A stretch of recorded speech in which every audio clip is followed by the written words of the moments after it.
So last session, Judith awoke from a torpor aboard a ship at sea, met a man claiming to be Basileus, the hand behind the Mercer Company, the supposed architect of the murder of the previous gauntlet and the heart of the corruption in the Covenant.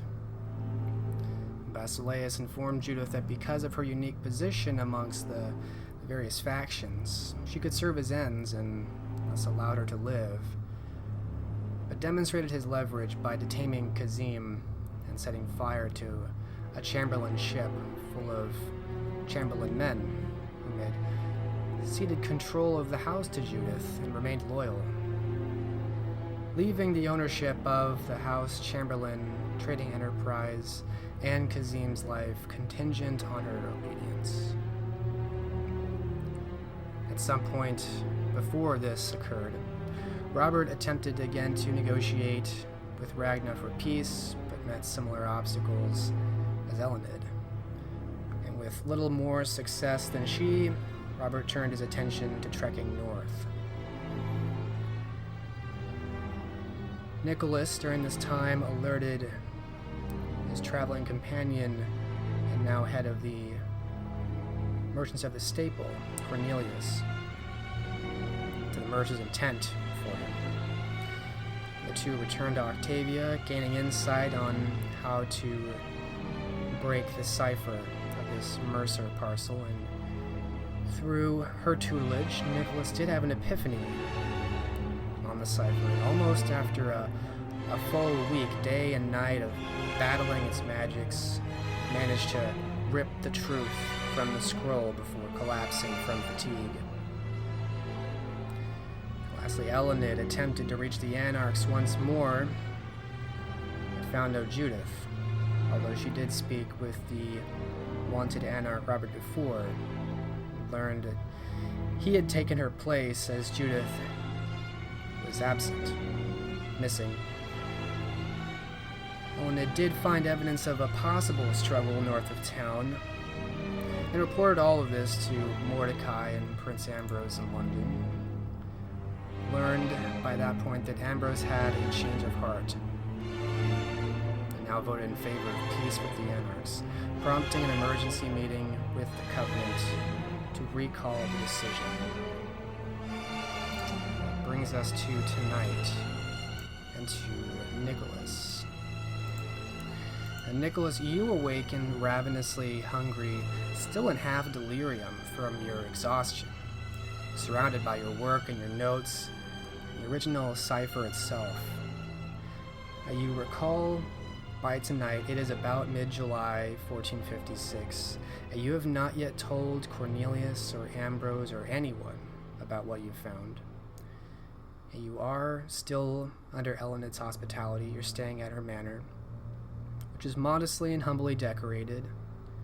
It seems that neither Gertrude nor Elined have grown into the wealth that she has. So what do we see when we turn to Nicholas awakening to all this?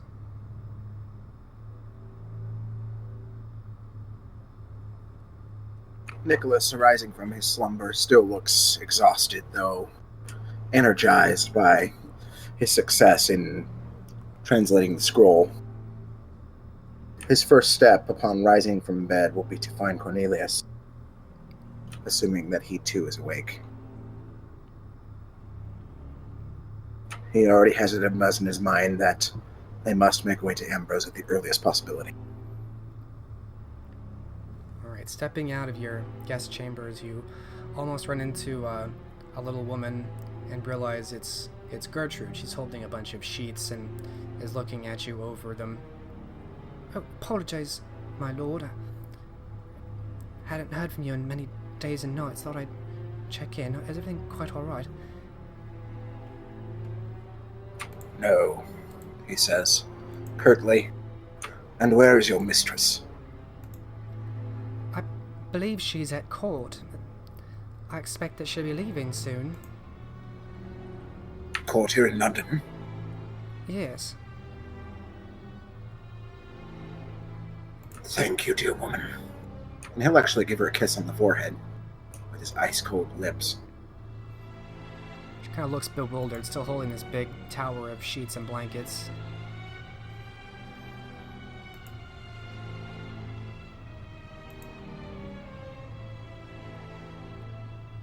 Doesn't say anything else, though.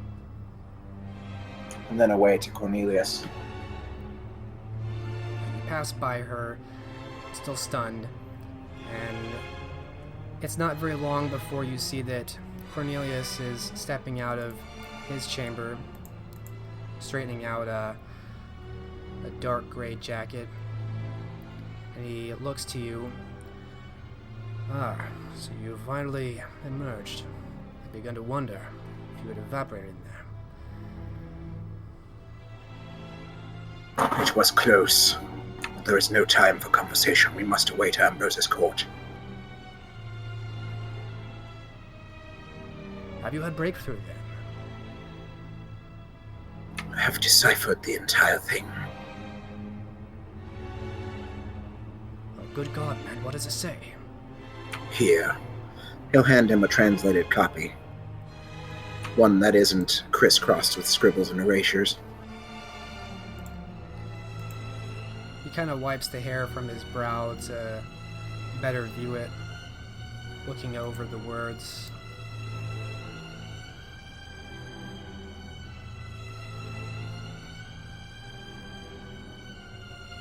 Spaniards, Birmingham. There is much in here that is quite damning. And the Magister in Chester.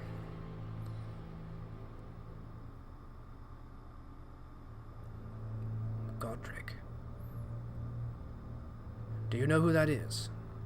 I have never heard the name before. You? Nor I. Strange. And quite damning. Are you certain that you wish to entrust this with the Prince, with the Covenant? Once this is unleashed, there will be no putting this back. Ambrose is one of the few princes I think we can trust. If you think differently, then talk me out of it. I know not who to trust any longer. I cannot speak to any malady of Ambrose's character. I only caution you to give this pause, give it thought. This is a weapon, great. Right now it is in our, or at least your possession, though it may be difficult to wield. Once it is handed over, you will be giving the reins to that person.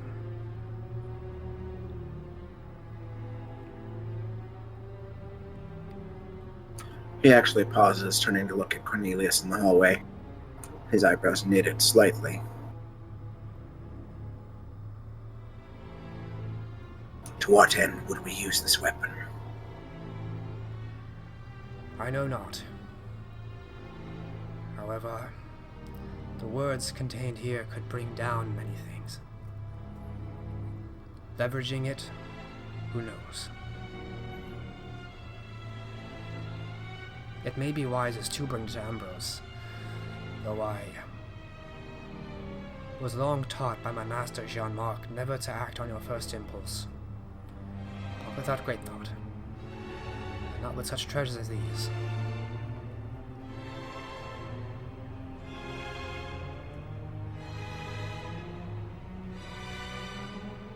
I'm not much of a politician, Cornelius.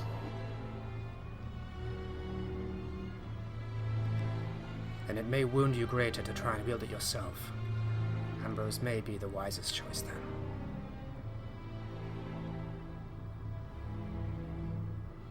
At the very least, he will owe me. Then you have learned something in your nights. I'm not completely oblivious to the dark dealings of the Cainite courts, simply because I choose to ignore them. But I have reached a point in my life where certain comforts would be much appreciated.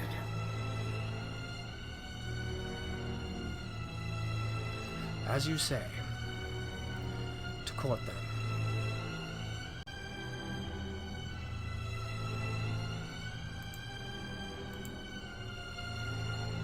And he finishes closing up his jacket, closing the door behind him, looking kind of down the hallway past you.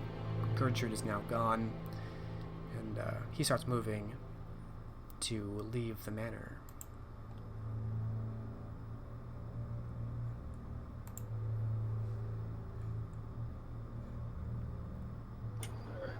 And of course, Nicholas follows, although he's ever watchful.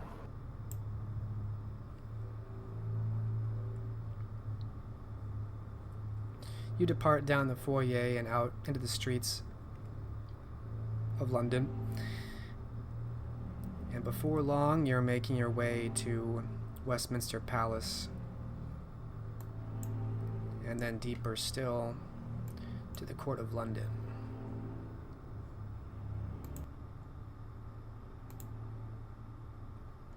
Does it look like we were followed? Give me a perception alertness roll. Difficulty 8.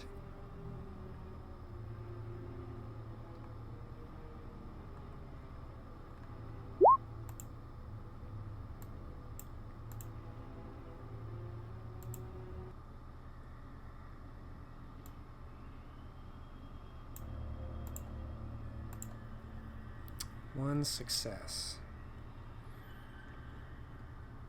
Give me one moment.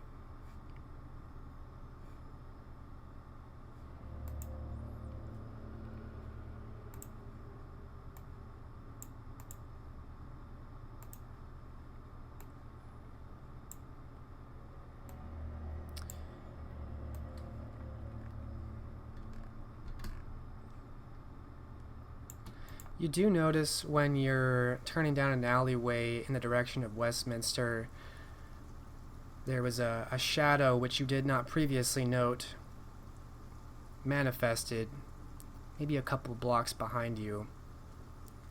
And only because of your keen insight did you even notice that. It's well hidden, but it's there.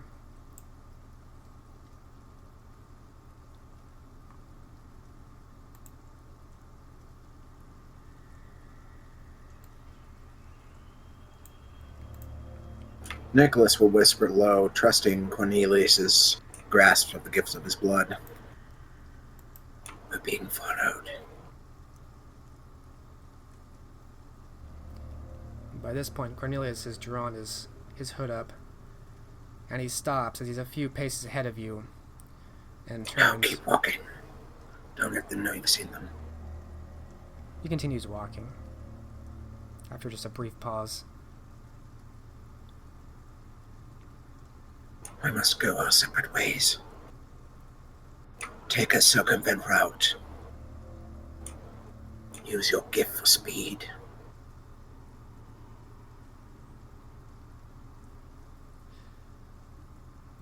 If we stay by the main roads, they cannot try anything. But then we will be followed for certain. If we attempt a more discreet path, we may lose them, but we may be confronted by something, if they desire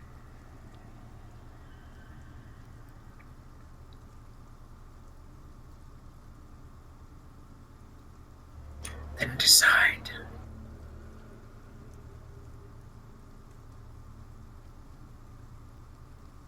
It is you who carries the parcel. It is your fate. Then I will go unseen if I might. He nods almost imperceptibly and continues walking forward. It looks like he's going towards one of the main streets that goes through London. Without saying a word loud enough to be heard, Nicholas suddenly breaks off down an alleyway, pulling the shadows around him as he passes into the dark. Alright. I'm just going to need a standard wit stealth roll.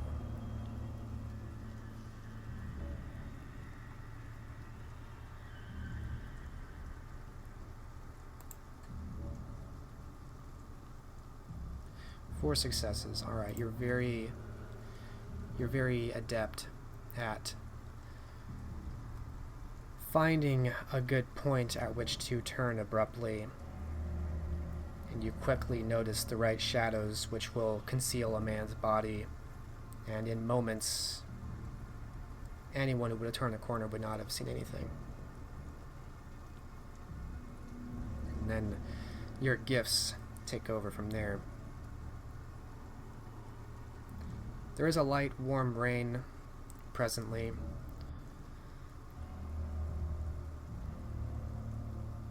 The night is quite dark otherwise, and these alleyways make it all the more dark. But you pass unseen to all, and you continue on towards Westminster. He does. He's not being as circumvent as he wants Cornelius to be. Perhaps a side street here or there. For the most part, straight on. Alright. Thanks to your gifts, no one seems to notice anything. No one stops you or even looks in your direction from those who do pass you. And soon enough, you do make it to the palace.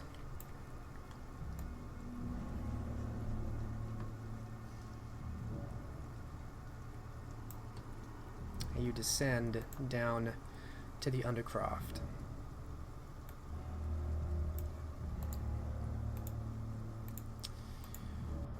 Now, as this is happening, Elined, you are currently in St. Mary's Undercroft at the court.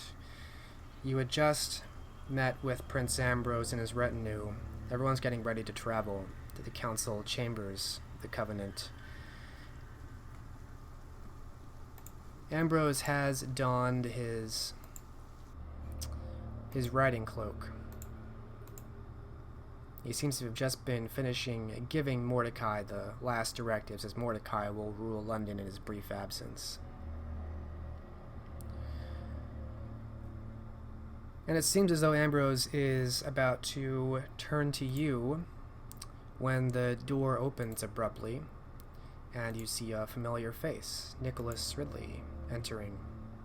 And a few paces behind him, you see Cornelius.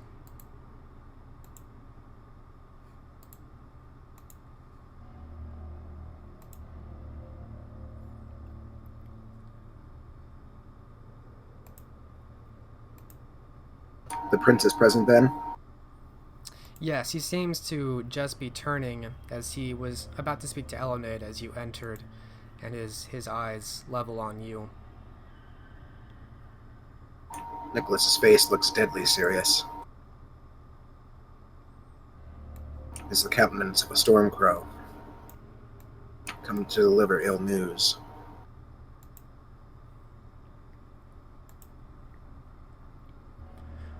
Whatever business you have will have to wait. I am to depart soon. My prince, it is of the utmost importance that you stay for just a moment, if you can.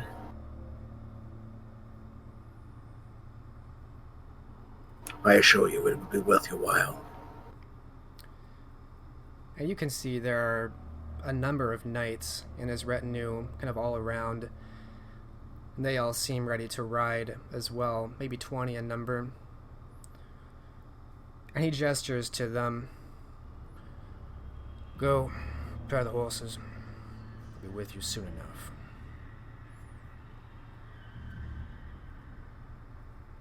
Elined, this man has appeared in your presence before. Can you speak to him?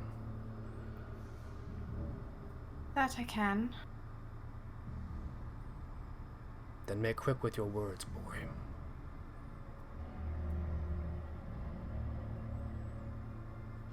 Nicholas reaches into his coat, pulling out 2 documents.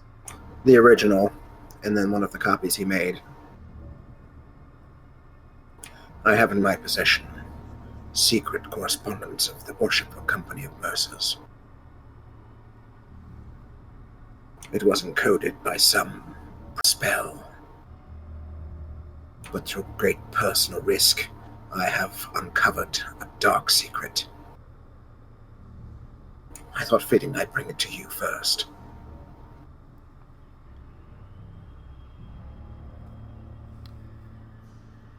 Nicholas at this time is very hungry, and the effects of the near full week of working on this may have, maybe probably, impacted his appearance.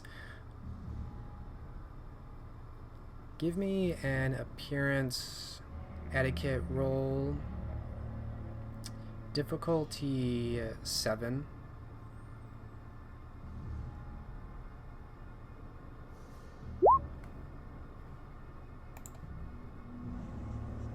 One success. Alright, you certainly look shabby. You're definitely not impressing anyone, but no one thinks that you're about to frenzy or anything yet. So the prince looks at you curiously, certainly with interest. The priors are not known for their sorceries. What do you speak of? Elaborate. It is an advanced use of their gifts, as elaborated to me by Prince Octavia. One that is nearly impossible to break.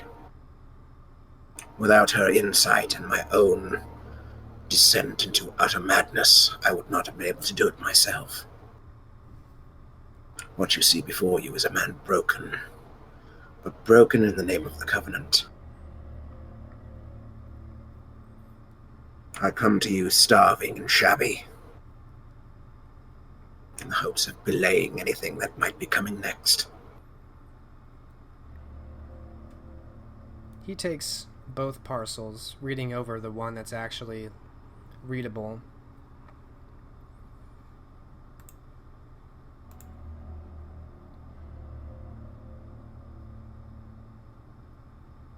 The letter references Chamberlain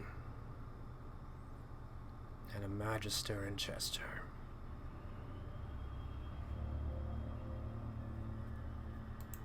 Who else has seen this? You, my lord, Cornelius, and myself only.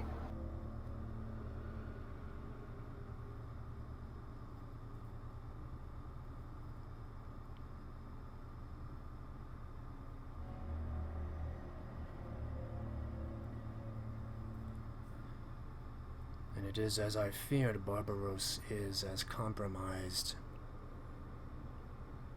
as perhaps the Norwick prince. Read this. And he takes the legible version and hands it to you, Elined. Elined will take it and read it.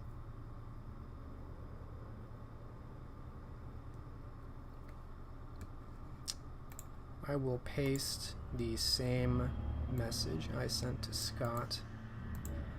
Let's put it in the main chat.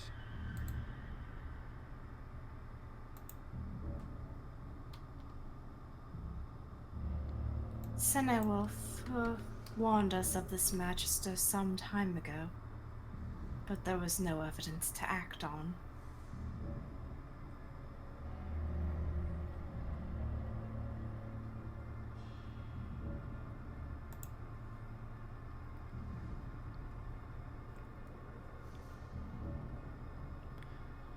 I know him. An old companion of Barbaros and Ragnar. Perhaps he spoke more than theory. This gives credence to the theory.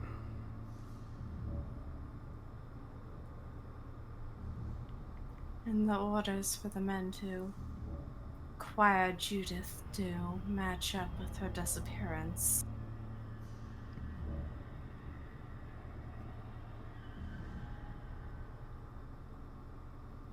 This is very troubling. But also perhaps what we need. Tell me again where you found this.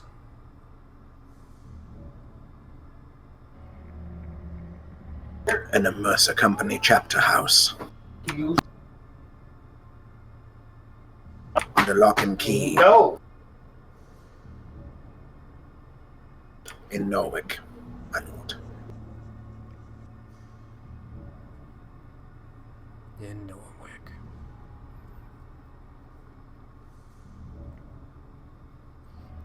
His eyes are narrow and his face as grim as it ever seems to be. You shall accompany us. Your voice should speak these words as well.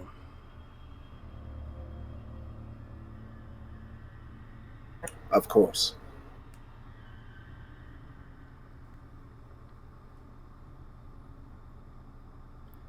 You may not be a gauntlet lord. However, your service in uncovering this is worthy of consideration, and the source of this uncovery should be spoken aloud to every prince.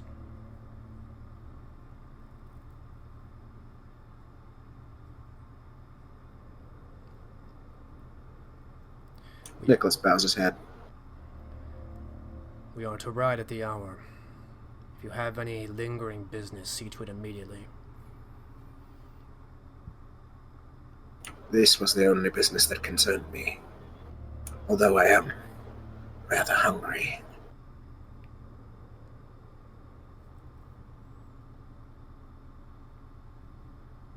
Indeed, you look frayed.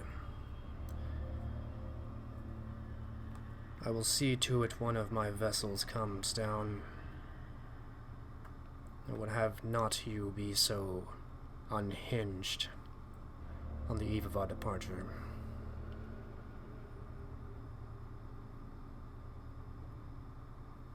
Yes, thank you, my lord. And he'll give a knowing glance over to Elined.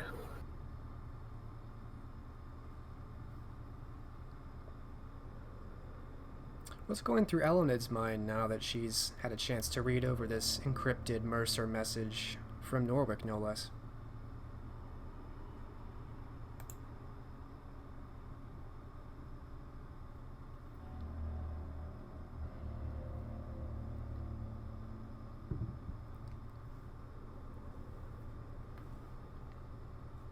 The main thing that's going through her mind is this could very well be what was needed to convince Ragnar, since it wraps everything up in a neat little bow with dealing with her sworn enemy of Barbaros.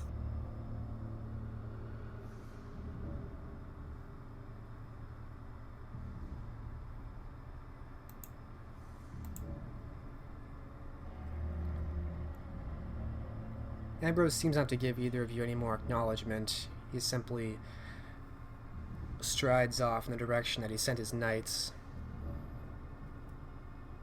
Within a couple of minutes, a young woman with curly brown hair in a white gown steps out of the direction that he came from and steps over to you, Nicholas. She's doe-eyed and looks a bit sleepy, perhaps glazed over eyes.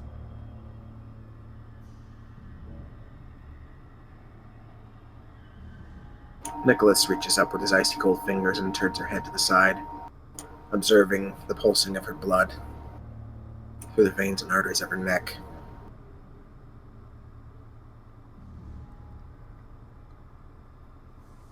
He wastes no time. He'll take what he needs. Indeed, the beast will not tolerate any hesitation and moves even before you make that decision as you begin feeding on her in the middle of court and in front of Elined. Do you intend to drain her dry, or will you try to regain control before then? He'll try to regain control. He doesn't want to kill one of Ambrose's prized blood dolls. That will be a challenge then. I'm going to need a self-control roll, difficulty 7.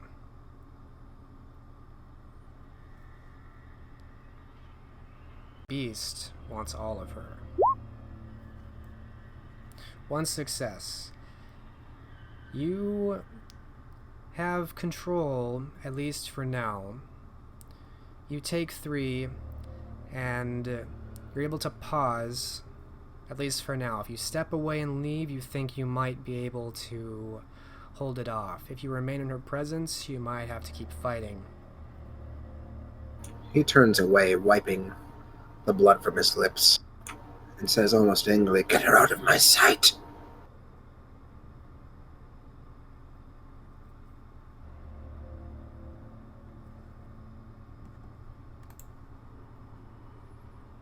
Is there anyone around to do so, or should Elined step forward to do so? Cornelius has been quiet and idle in the back, maybe 5 or so paces away, and he sees what's happening and moves forward. I will take her from here. It seems the two of you are off to quite important business. Important indeed. I wish you both safe travels. And you as well. By Thank the you. way, Cornelius, I am certain that next time you see Robert, you two will have much to discuss. And at this point, Cornelius is kind of almost carrying the woman in his 2 hands. Why would you say that, my lady? There have been certain discoveries that I feel it would be best for him to tell to you. As you say. Nicholas, I trust. I will be hearing at least some of this when you return. Nicholas doesn't turn to look because the girl is still there, but he says, in the opposite direction, "I must thank you for everything, Cornelius. But most of all for not drawing your blade when I told you what I did." Time enough for that later. Go now, quick about it. And he looks back to you, Elined, and nods.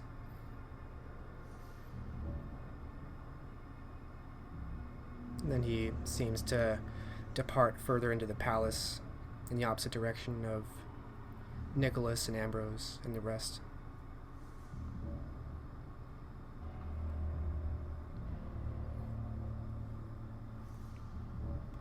Elined will head to their meeting point then. Alright. So Nicholas, the beast in you has been quieted, but it is not silent. Although you have a bit more control, you're able to follow the distant sounds of the heavy plate, the boots, the knights, which echo through the hallways, and the two of you catch up, eventually leaving the palace and finding your way out to kind of in the back of the palace, in the shadows, where a number of horses are being mounted. Riders prepare to leave.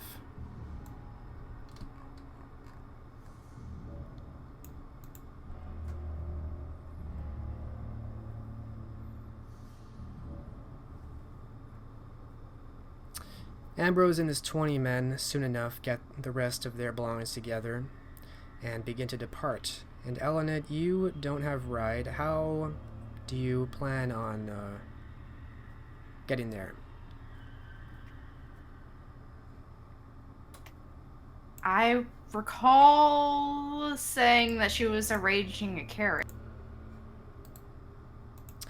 You do have a carriage. They're going to be riding much faster than a carriage. So your options are to arrive later than Ambrose, or you could ride on the back of someone else's horse. That's the only option she has if she's going to arrive to the meeting in time, then. Nicholas has this problem as well. No ride? He's not a rider. Alright. There are a number of knights, so if you speak up, then you can ride with them.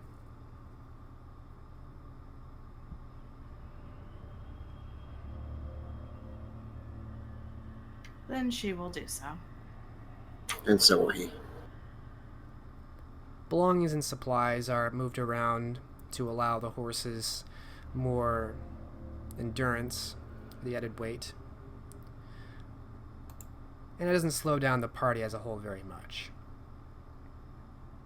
So the two of you ride with Ambrose's contingent. And you go in the direction of Wiltshire.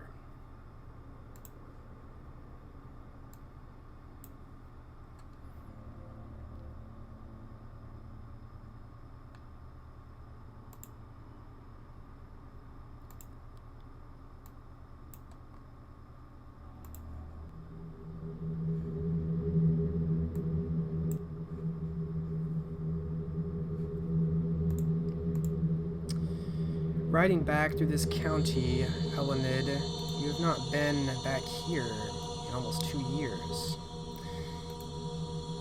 Passing through the chalk uplands, and back through the city of Salisbury, back to the ruins of Old Sarum.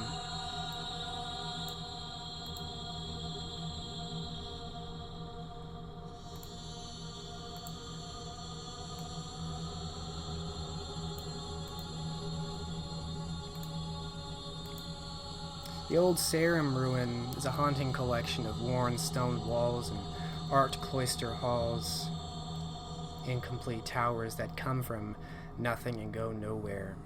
This is the first time you're seeing this, Nicholas. As you pass through this city, and then outside the walls up this hill to this ruin, it looks like it used to be a cathedral. The two of you, after dismounting with the rest of his knights, follow Ambrose alone as the knights seem to form a perimeter. They stay outside, as the two of you follow the prince down a well-hidden stone pathway into darkness. Led by his torchlight through a narrow hallway, until finally you return to the chamber. Council of the Covenant, already dimly lit. And Nicholas, as you emerge, you can see this chamber expands. Large stone slabs and ancient, faceless statues kneeling. You've never seen any architecture like this in England.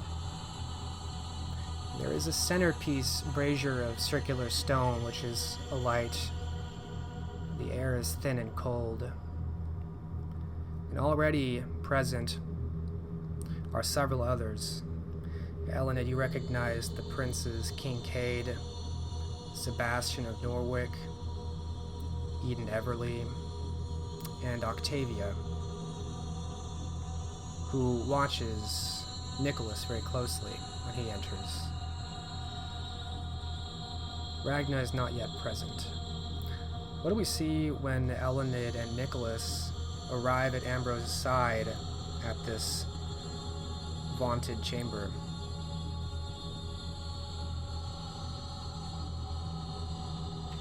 Elined does the customary greeting, full courtesy towards the princes. It is an honor to see you all again, my princes.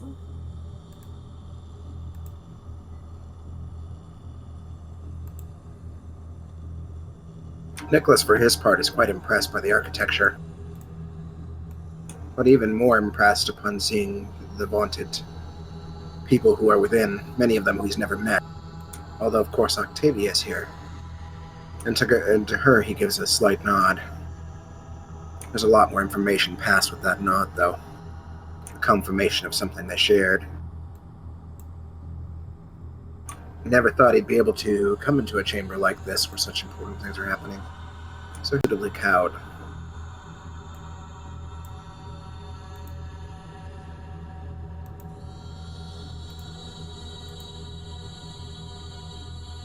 The two of you are not waiting long before the last of the 6 arrive.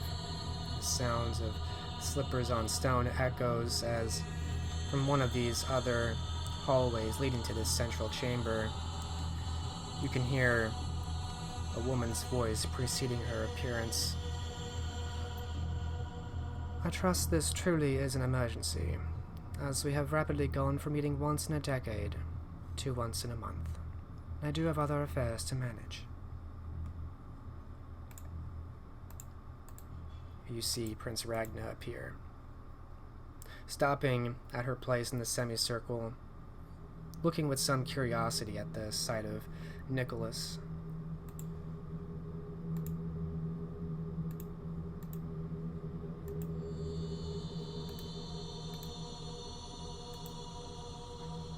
Ambrose calls to her from across the low flames of the brazier.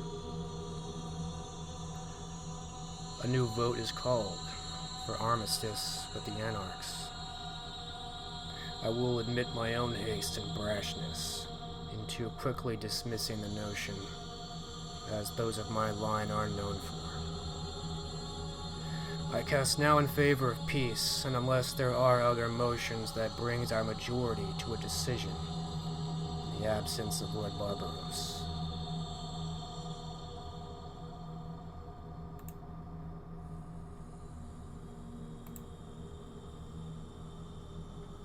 That elicits some interested looks from some, anxious looks from others. Barely a murmur passes between the group of them.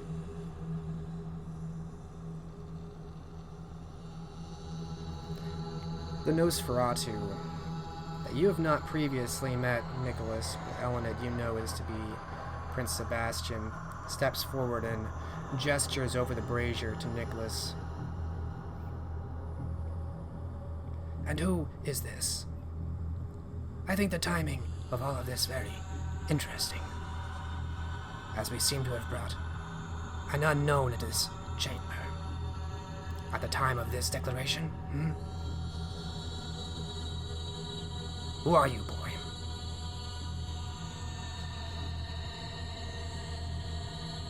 I'm Nicholas Ridley. I am an ancile of the Markavian.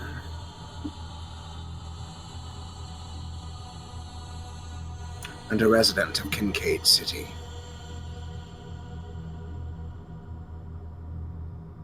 He looks briefly over to Kincaid, and then back to you, and then to Ambrose.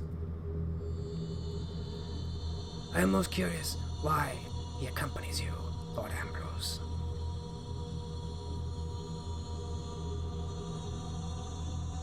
I will let him speak for himself. You have the floor, Nicholas Ridley. Indeed, he says.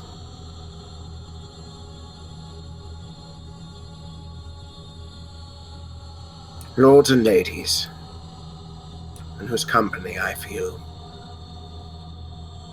suitably lessened.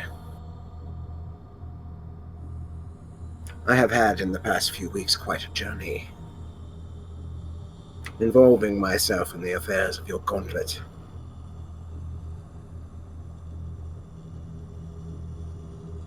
Some of these affairs have led me to some of you, seeking aid on certain matters. Enigmatic. But my research has borne fruit.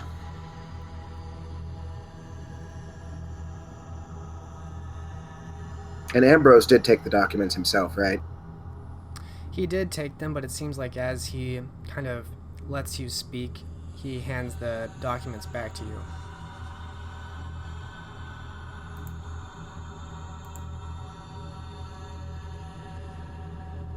It seems that the worship of the Company of Mercers is not so innocent as many of us have presumed. There is at their heart a great conspiracy. One which I think might involve some of you.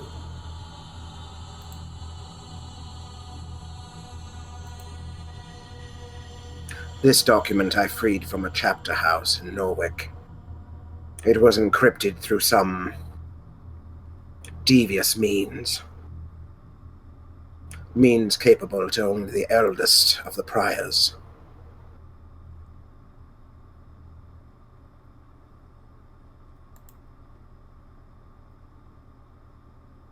I will pass around the translation but know that I have copies.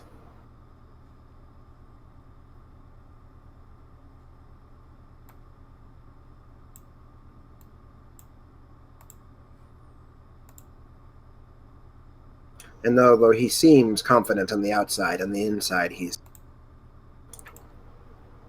quite frightened by the situation.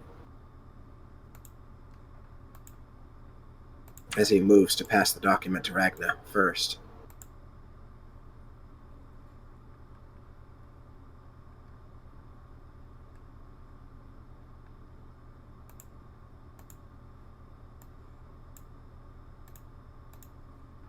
She takes it from you and begins looking it over.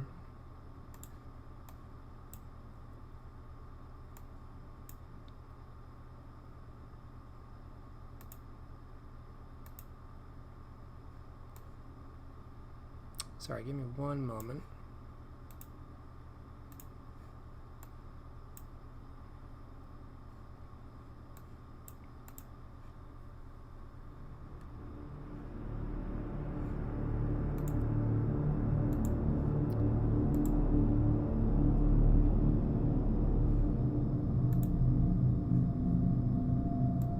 One by one, it's passed around, and increasingly anxious looks grow from one prince to the next. And finally, it returns back around to Ambrose.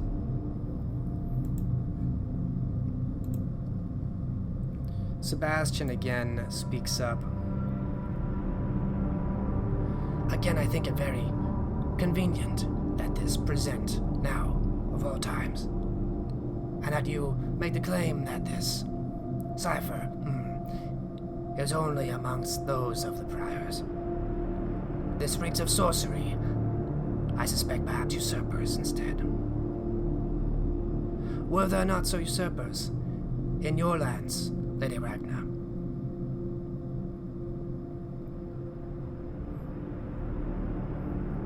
And Ragna narrows her eyes across the brazier.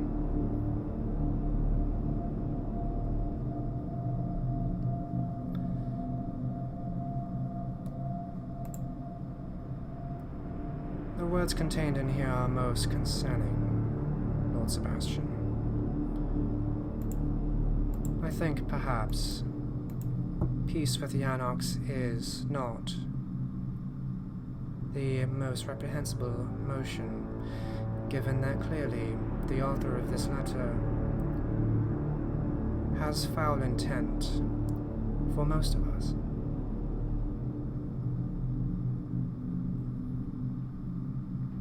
Deflection does not suit you.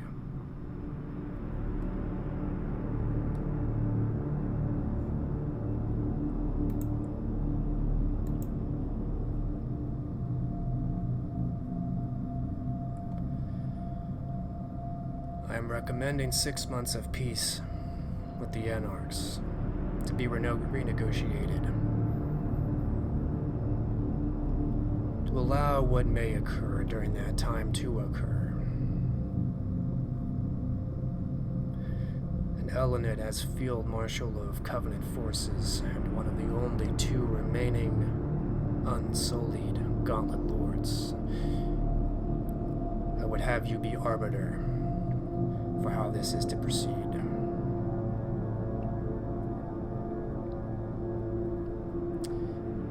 And this is seconded by voice and motion by all of the rest of the council except Sebastian.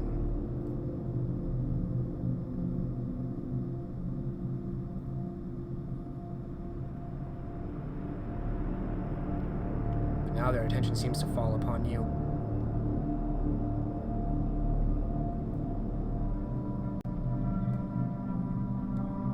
Upon Nicholas? Upon Elined.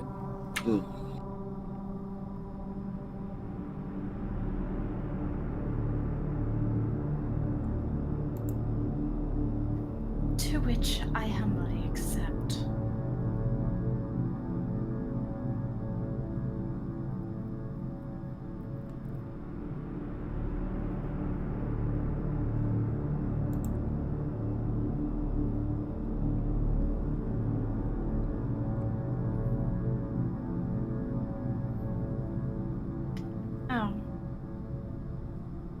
And with Judith's, well, unfortunate abduction, their new diplomat seems to be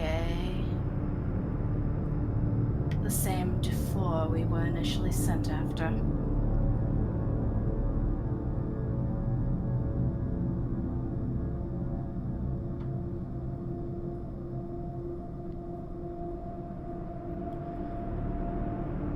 We will have to send word immediately with terms of her peace.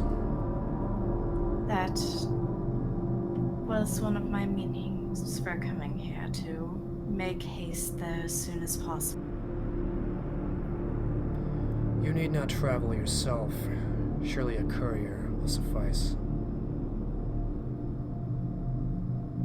You have more important roles to perform as Field Marshal than running messages.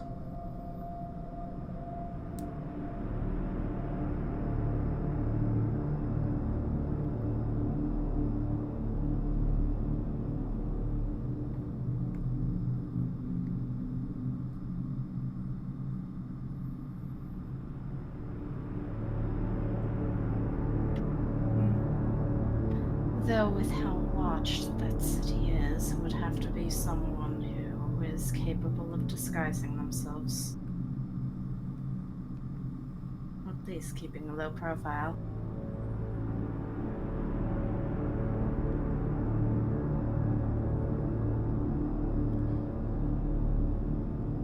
I am certain you may find some neonate willing to serve this end.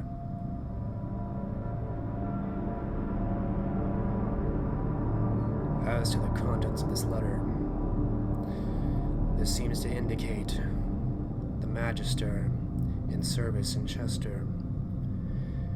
Perhaps maybe the second snake poised by this Basileus. What recommendations do either of you make towards how to proceed? Mr. Ridley, given that you have had success in uncovering their plots, I would hear your thoughts on this as well. And that's voiced in support by others, such as Kincaid and Octavia, voicing their support and hearing your thoughts, Nicholas.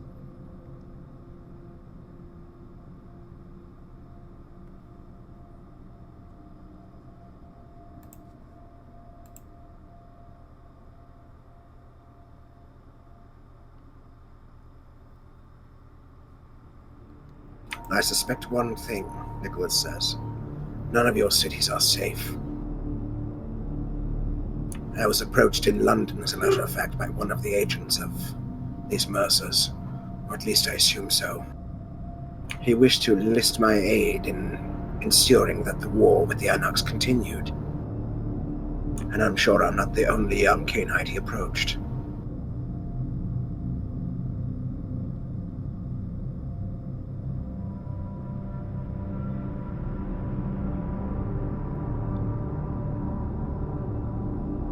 There is a tumor spreading, and we must find all of its blood vessels and cut them loose. But in the meantime, I agree with your decision to not pursue the anarchs further. That is precisely what they'd want and would be playing into their hands. This letter detailed a deal between the anarchs and traitors in Yorkshire, hoping to aim against Durham. Have you any thoughts on what to do with this? I believe I may know whom these traitors are.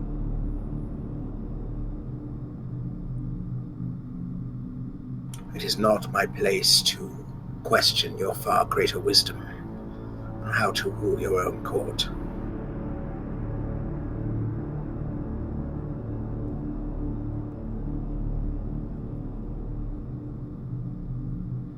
I'm sure I will find a creative solution for them on my own.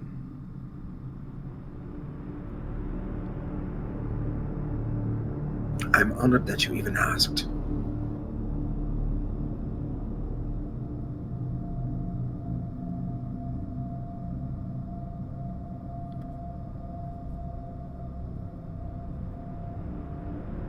Elined, meanwhile, has been deep in thought as to how precisely to proceed. Since their enemies know about them, it's a bit beyond the stage of politics at this point.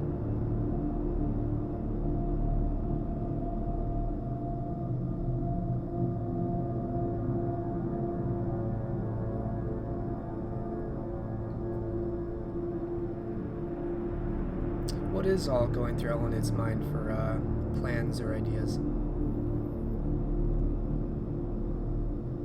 She knows that this is well beyond the stage of politics, and that word needs to reach the anarchs sooner rather than later. Especially with this alternate offer that is potentially on the table. A neonate, definitely not one she would trust with such a task.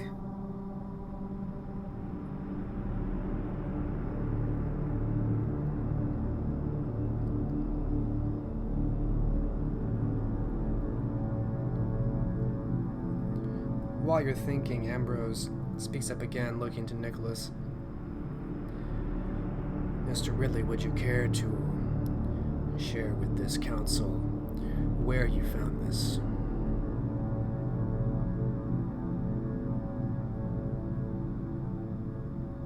It was under lock and key in a Mercer chapter house in Norwich.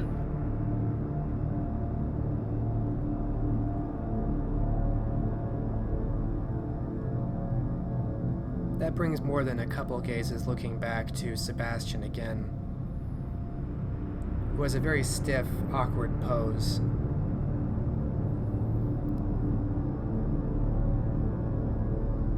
There is an amounting evidence that not all is well in Norwich, Prince Sebastian. Would you happen to know the name of the author? The one who calls himself Godric?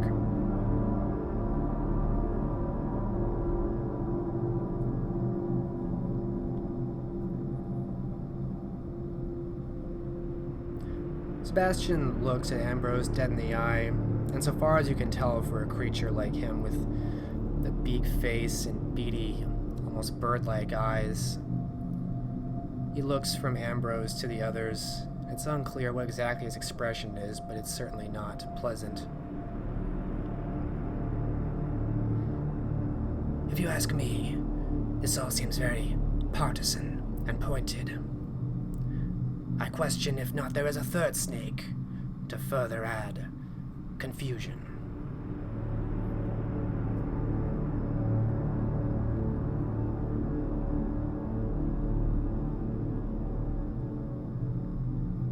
Clearly much has gone to the effort of pointing me as some kind of harbinger of ill will.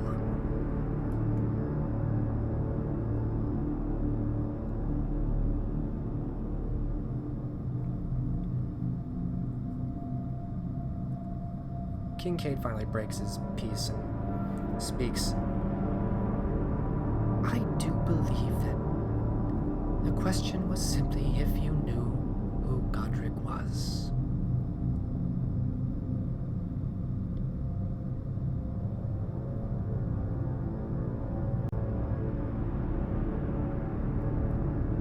I have known many Godrics. We each of us have likely known many Godrics in our many lives. This name is insignificant.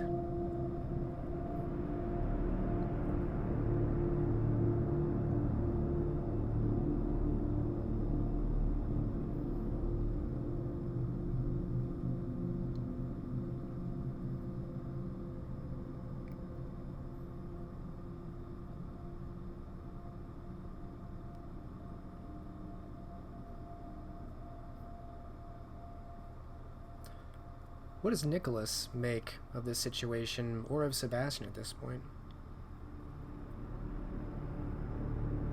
Nicholas doesn't know Sebastian, obviously, but he has discovered many things in his little excursions that make him doubt his honesty.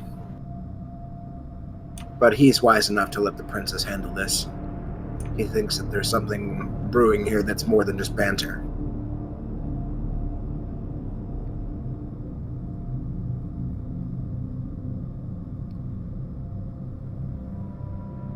Does Elined do anything else besides keep her position at Ambrose's side?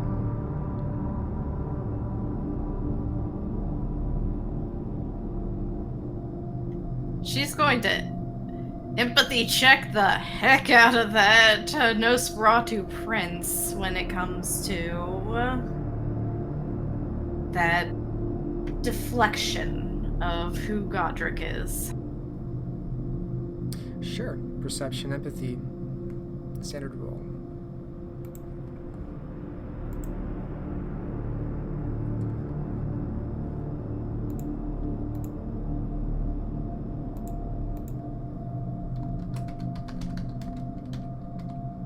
I don't know anything. Actually, can I get an insight check on him as well? Because I'm curious. He's not doing so well. All you have to do is really not botch. Perception plus what now? Empathy. Standard difficulty. Okay. In fact, he seems 100% entirely trustworthy. Yeah, Elined, you botch. You think that they're ganging up on him for really no reason. Nicholas, 1 success. It is more than 0. Which is what Sebastian got. It's obvious he's deflecting from something. Godric is not a name that was far from his memory when this conversation began.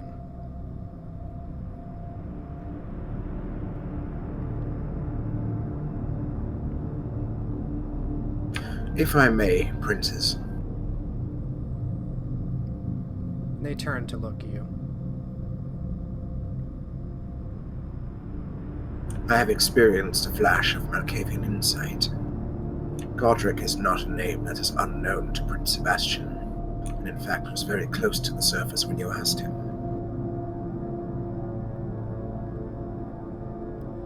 Why, you little... This is hallowed ground, young one. You do not idly cast your powers against me. I did not need to use any powers, my lord. You're as easy to read as a book.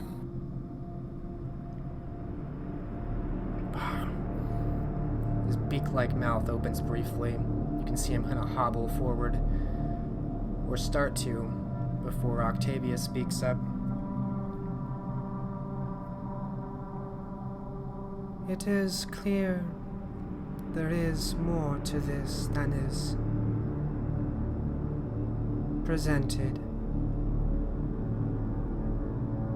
I move that Prince Sebastian be questioned.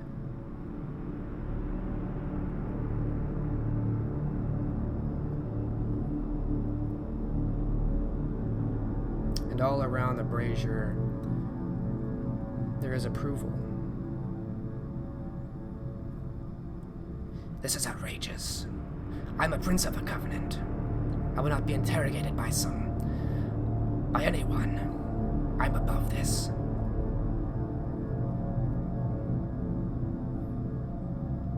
At this point, he's looking back and forth.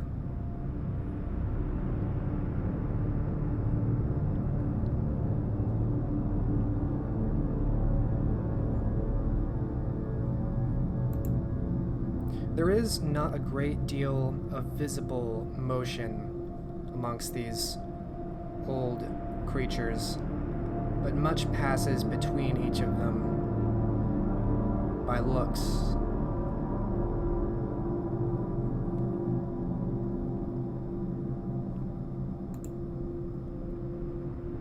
Give me a wits alertness, difficulty 8, both of you.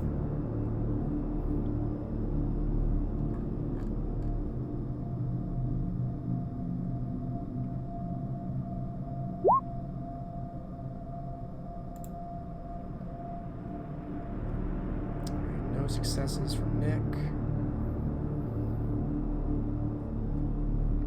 What's the diff again? 8. Does my specialty apply? Remind me your specialty.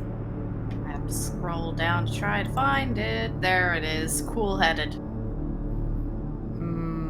I'll give that to you. Alright. Oh. 2 successes with your specialty. Good for you. So the next thing that happens is very quick. You can see that the moves and counter moves of each of these princes is being calculated rapidly, and the actual motion only takes a moment, which you are able to witness. Make a roll.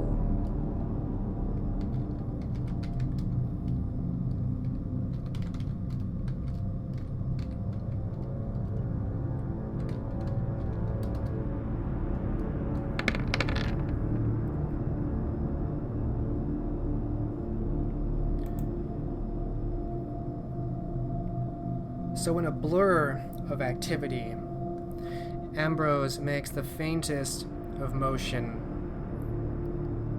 as he calls out to the group. Seize him now.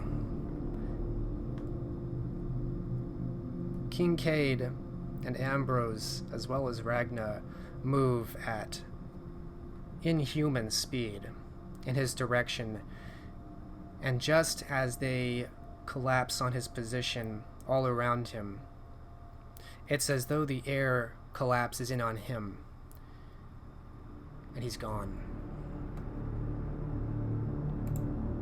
It was over before it began. Sebastian disappears in front of all of you.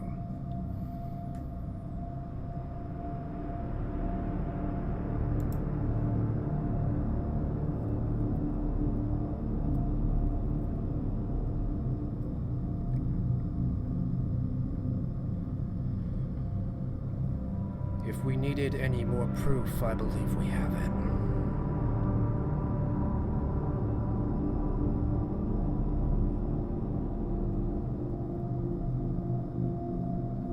Sebastian is somehow associated with this Godric,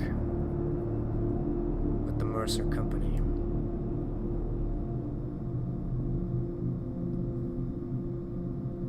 Which means his city cannot be trusted.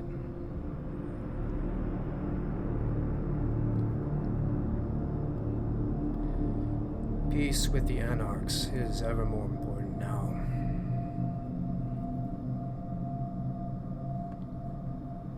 He says, turning back to you, Elined. Indeed so.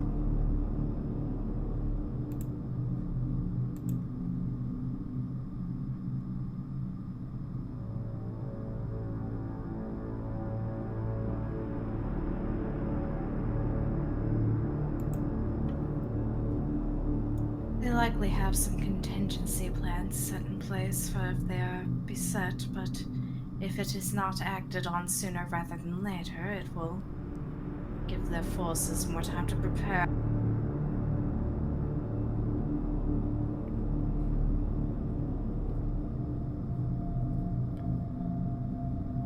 We cannot simply assault the city of Norwich with our forces.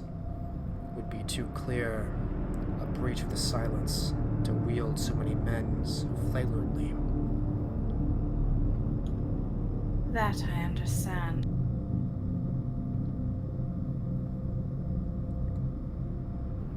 Can I roll tactics to try to come up with some clever way of doing so? Of doing what specifically? More attempting to take out this Basileus without it seeming like, well, out of nowhere. Unless, of course, the conflict that has been brewing somehow involves, well, somehow leads to that area.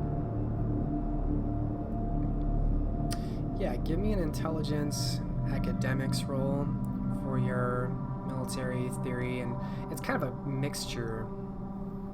Would it be tactics or would it be politics? That's what I was Or thinking, what- is it could be a both? few different things, depending on what you really want to solve. If you want to figure out, strategy-wise, what's the best way of taking out a Nosferatu prince and his court, versus how do you keep this hidden from the kind, different roles for different answers. She's trying to look at it from as many angles as she can. All right, we'll start with the most obvious. How would you go about assaulting a Cainite court? And for that, I will let you use your military theory. Difficulty is going to be 8, though. This isn't conventional warfare, which is what you're really trained in.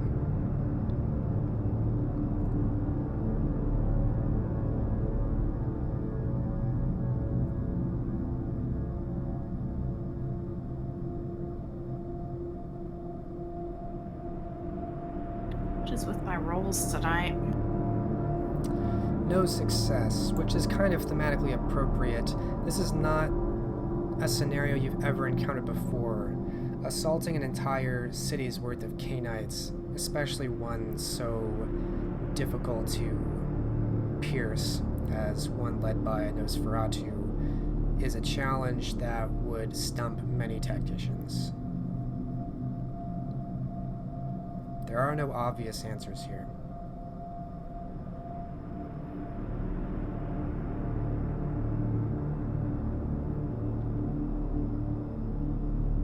If you want to roll to figure out how you at least hide this from the kind, you could try that as well.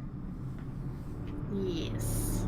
So for that, I will take either intelligence and politics or investigation. Same mad ice.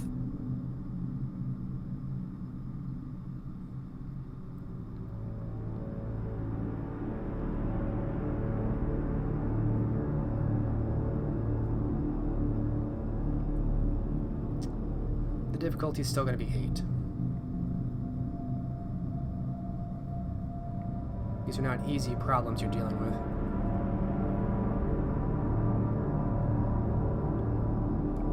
That's better. No specialties. 4 successes. Alright. So you're definitely more confident in ways that you could potentially go about hiding this. As you pointed out, if the mortal conflict, the Yorkists versus the Lancasters, were to reignite, and it were to get to the area of eastern England and reach Norwich, or at least Norfolk, you could certainly convince enough kind that there was an assault, not citywide, but smaller and more concentrated, that could be chalked up to the war. Otherwise, you would have to avoid armies, and you would have to make this a kind of cloak and dagger war. You'd have to infiltrate. Your conflicts would have to be only a handful in number, in closed doors.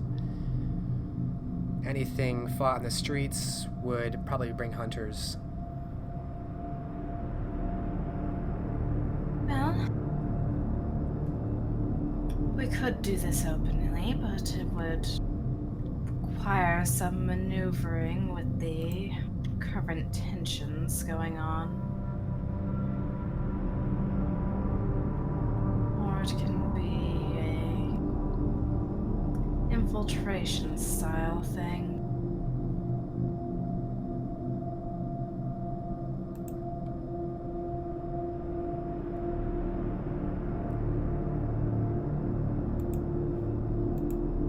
The exact logistics, well, I have never personally been to that city.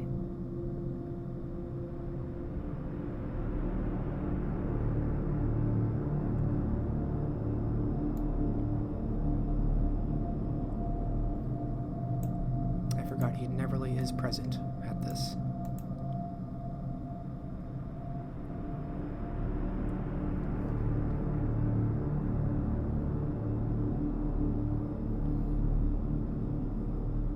For the most part, Eden Everly has been following the group, knowing better than to draw attention to herself in these dealings as the newest prince here.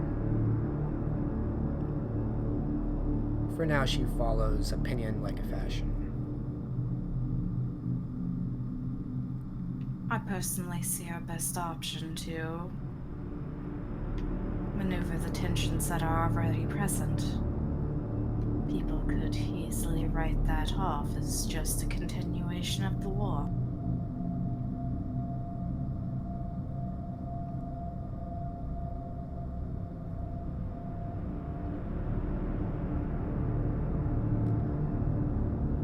I expected a renewed call for my peace with Barbaros. Instead, you propose to ignite and move the conflict. That is our best option of hiding our disposal of those who would wish to see our government fall.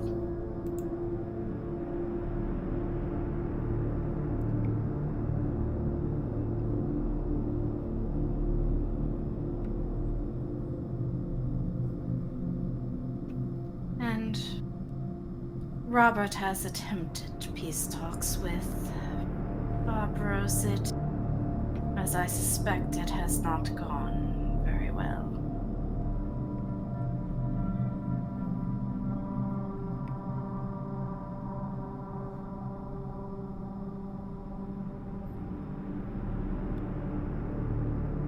You have done well, Elined Versinghen. We entrust the military affairs of this campaign to your judgment. I believe I speak for this council in saying that you have the resources you require.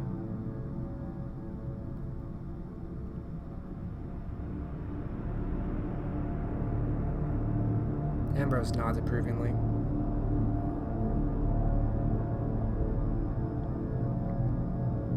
Then I will get to work formulating a plan immediately.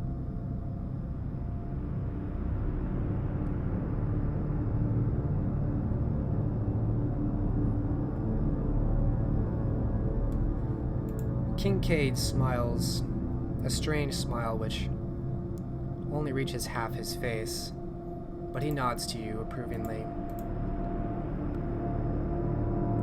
I must say I am most proud of how you have performed in your duty, especially as I was the one to sponsor you. Should you need anything, I do hope you will return to Bristol.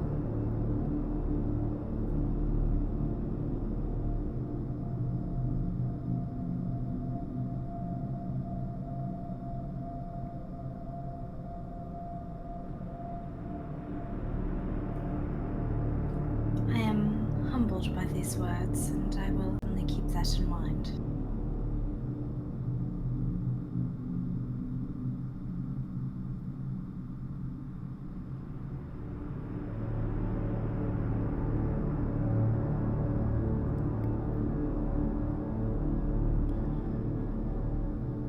I believe we all have preparations to make in that case. Sebastian may not be very far. I would guard yourself quite well on the way back to your respective havens. Indeed.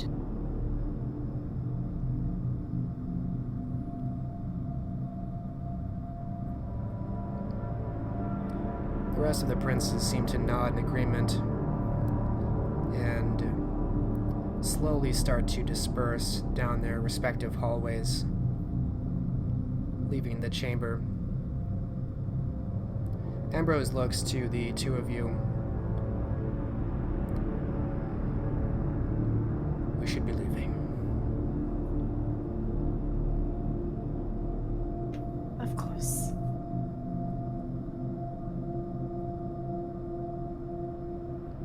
And you can see that he has his hand on his hilt and is looking here and there, uncertain of the shadows anymore.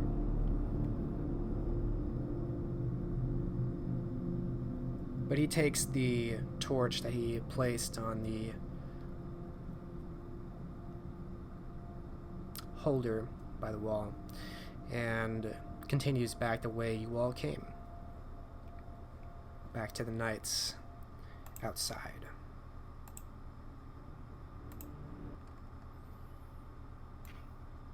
Elined will linger there for a moment and signal Nicholas to do the same. He'll hang back.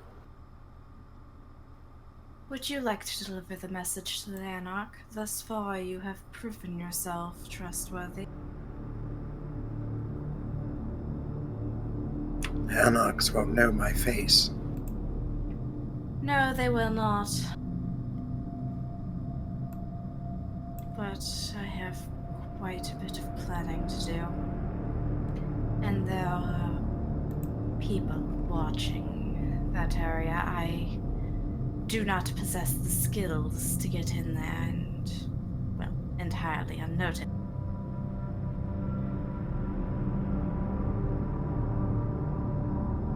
Where is it you're sending me, and what will I say?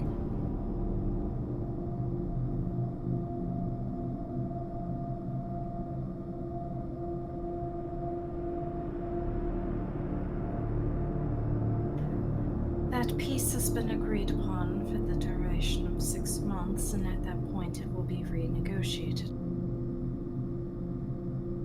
So nothing more than was decided here tonight.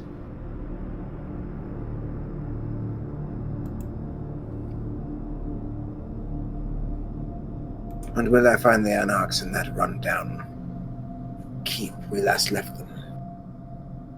Of course not. That island is long gone.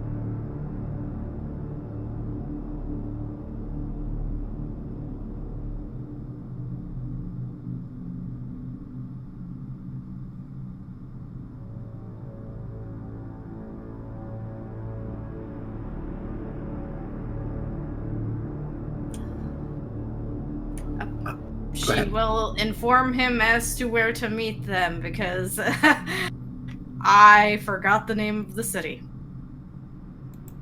Birmingham? Yes, that.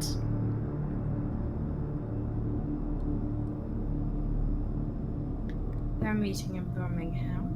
The diplomat is a Dufour individual, and she'll give a description of him.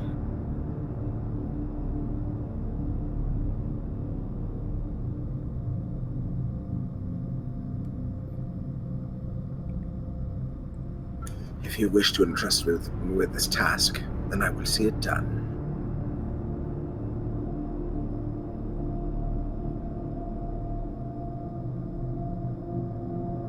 I'm curious to see how this plays out.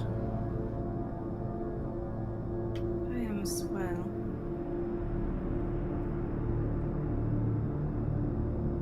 By the way, this group,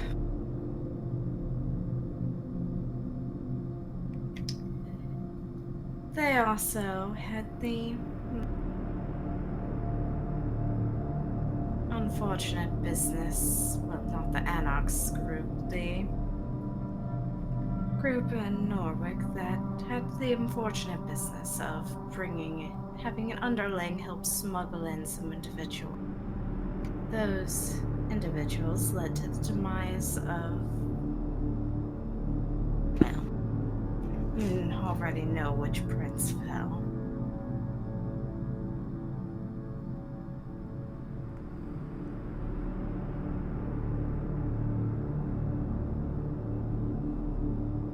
Why are you telling me this?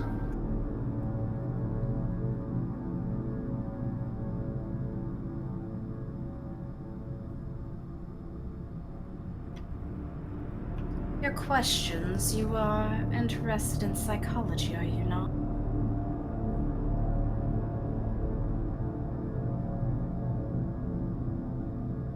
I am. mind is one great unexplored territory. Indeed.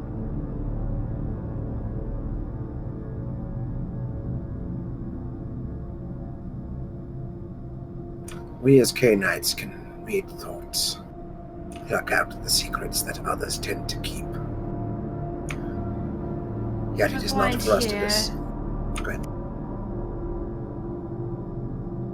The point here is that Cornelius does not know. Not yet, at least. I expect Robert will tell him upon his return.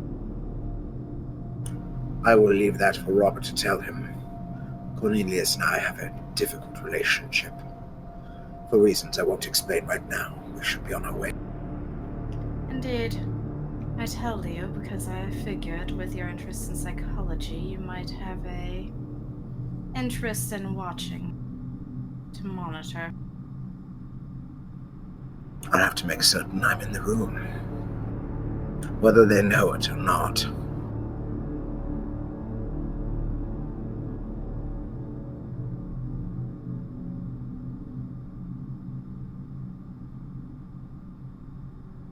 And with that, she will head out.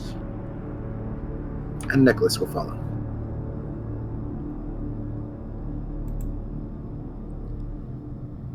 The two of you follow down the dark passageway, which is almost pitch black, but for Ambrose's distant torch, which you catch up to soon enough. And following him back out to the ruins of Old Sarum.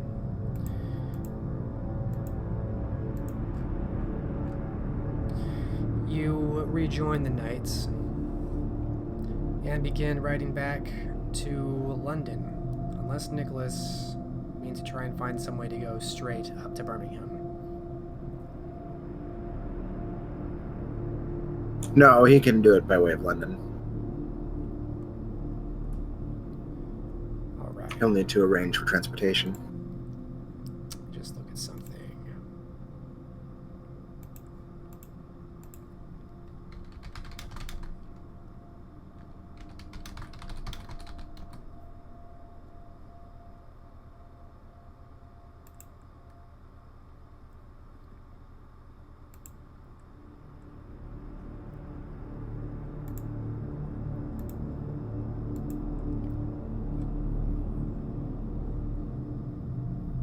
Alright, by horse, it's not terribly long to get from London to Salisbury.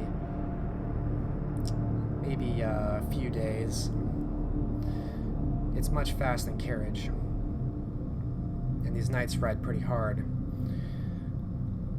So you return to London, and by this point it is mid to late July 1456. And the two of you, well, I'll say Ellen at least, is informed that the London court received a letter. And Judith, what does the letter say? It would just say, "Stone endures."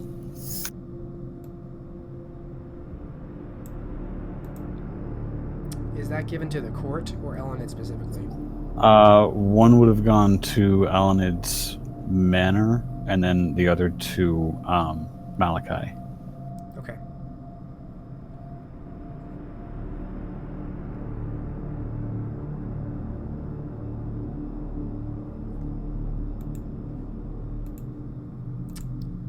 So I'll let you stew on that for a minute while we change scenes. Mordecai, not Malachi. I knew what you meant. I'm gonna keep doing that. I promise. That's okay.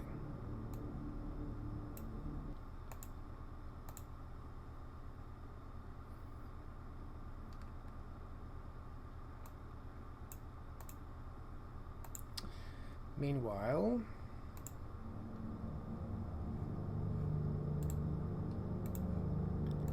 further north, still back in a couple weeks prior to that. Robert DeVere, you had an unsuccessful meeting with Ragna, and as I recall, your next plan was to travel north to the Orkney Islands. Is that correct? Mm-hmm. Okay. Yes, it is within about a week of that decision that you hear Ragna got called away to an emergency meeting of the Council of the Covenant, which means you won't be missing much here anyway. So I'll need from you a pretty thorough description of who and what you are bringing and where you are going. So we'll start with who you're bringing. Right now you have your herd, your group of hangers-on and fans, people you may or may not remember. You also have your two ghouls, Guy DeFree and Heather Hurley. So this kind of small band has been following you around. Are you taking all of them up north? No, that wouldn't work in this case. Especially when he knows how dangerous it is up there.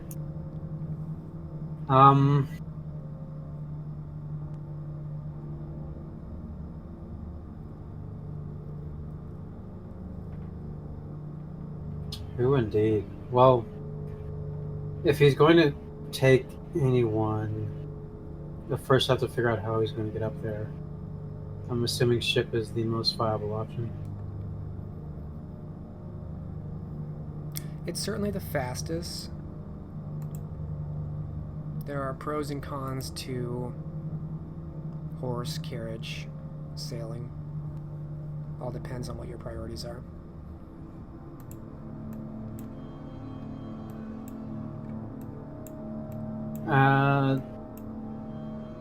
I'll probably see if any merchants make trips up there. At least be helpful to have someone that could speak their language. To the Orkney Islands? Mm-hmm. Sure, if you casually walk down to the docks in Yorkshire, in the city of Hull, the town of Hull, I should say, and you ask around, they'll say that there are routes that kind of follow the coast of the British Isles, and they go up north from Hull, and they stop in Edinburgh. They go from Edinburgh up north, and the main city that you hear about in the Orkney Islands, it's not really a city, it's kind of a somewhat large town called Kirkwall. That seems to be the main port, the northern end of the British Isle. And there are ships that go up, and at this point in time, in the middle of the 15th century, it has been, if the word is anglicized enough, that there are English and French speakers, much like there are in Edinburgh. Not everyone just speaks Gaelic. Of course, there are going to be some... you would probably know from talking to traders that it is primarily Norwegians up there, but traders seem to get by well enough with French.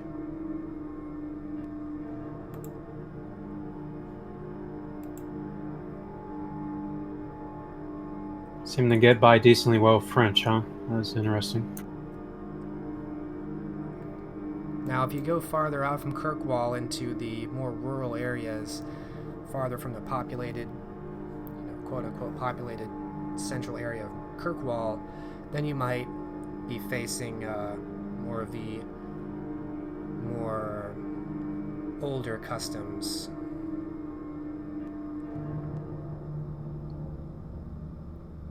The traders that you talk to briefly tell you there's really no reason to go anywhere but Kirkwall.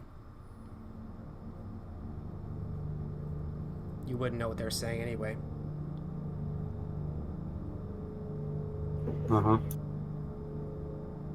And did he get a general description of where he should go before, not by the traders, but where he would need to go on these islands. From Anselmus. Mm-hmm. He was very vague. He told you that, effectively, and this is over a couple different talks, the Einherjar are on the Orkney Islands somewhere, although he admits he does not know where specifically. But he knows that Wulfric was certain if you reached Kirkwall and you were adamant about finding them, for better or worse, you could find them.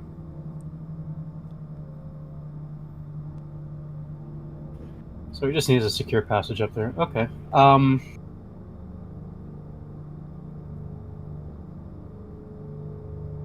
He won't bring his herd along. He'll see if any traders are making a run up there in a timely manner. Is he so lucky? Give me a 1d10.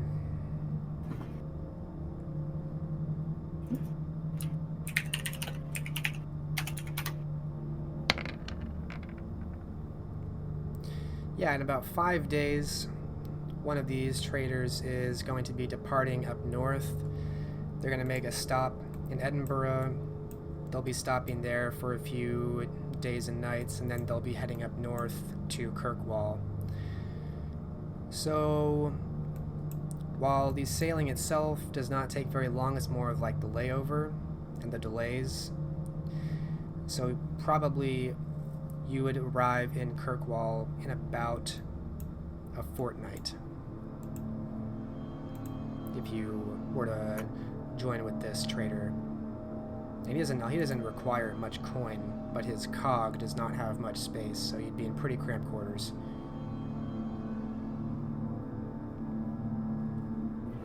It'll have to do. Robert will send.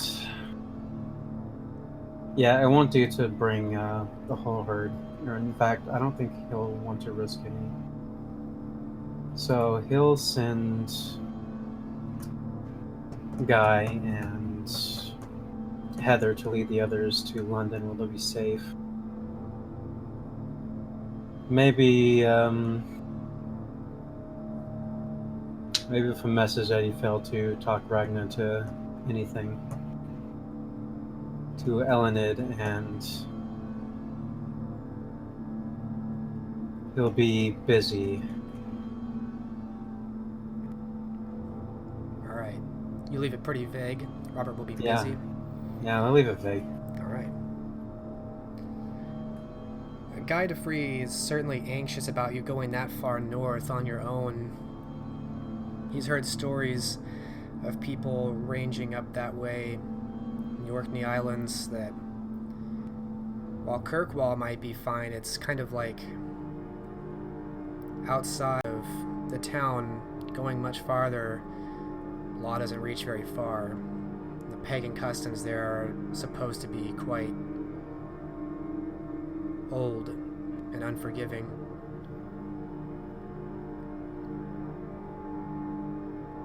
Robert comforts him and tells him he'll find a native guide in the area.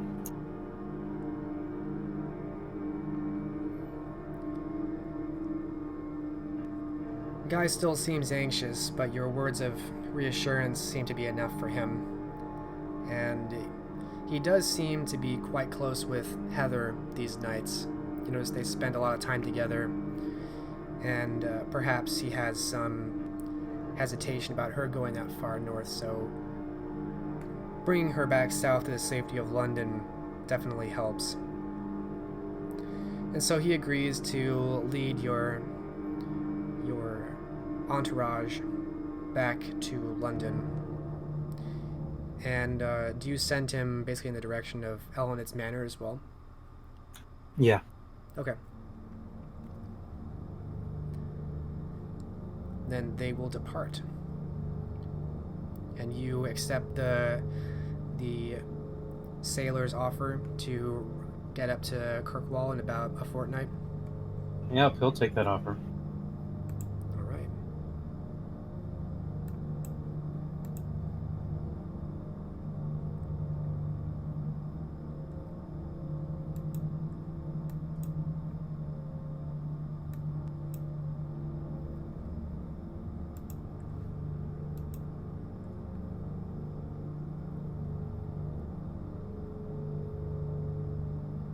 thinking about something.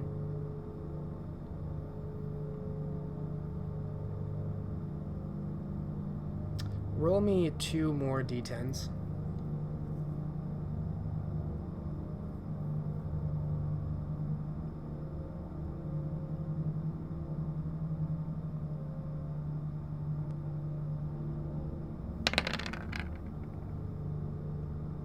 Okay. Your sailing is uneventful. You find that accommodations in the cog are just as horrid as you guessed. It's a trading vessel, so most of the space is for goods.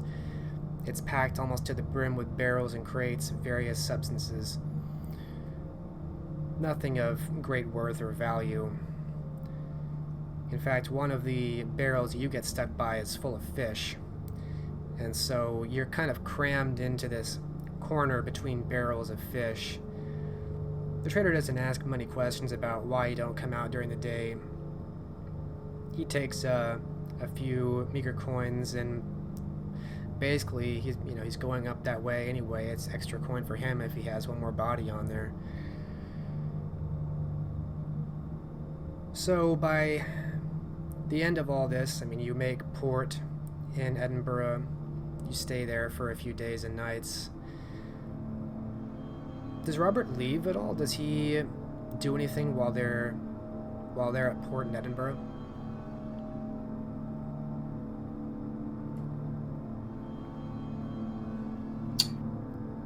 How long does the trip take to Edinburgh? He doesn't depart for 5 nights, which is much of the delay.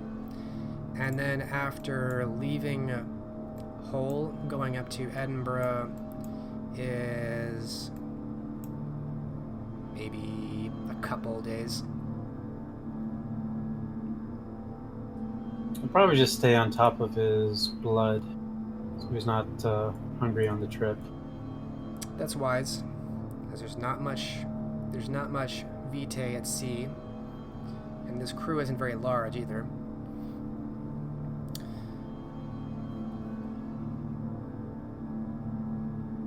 So give me a standard hunting roll for Edinburgh. I assume, as in the past, Robert is going to be charming his way into his meals. Yep.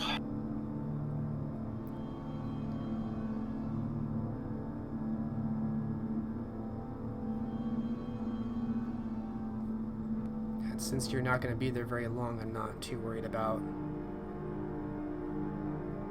domain. So yeah, charisma expression or otherwise charisma performance, standard difficulty.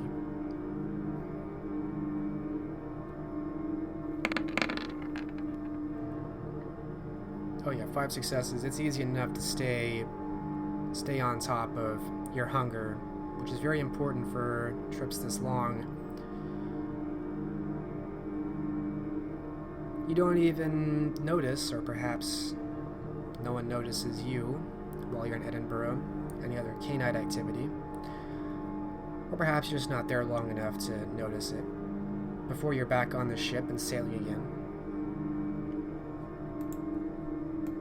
Depart Edinburgh and head north again. It's another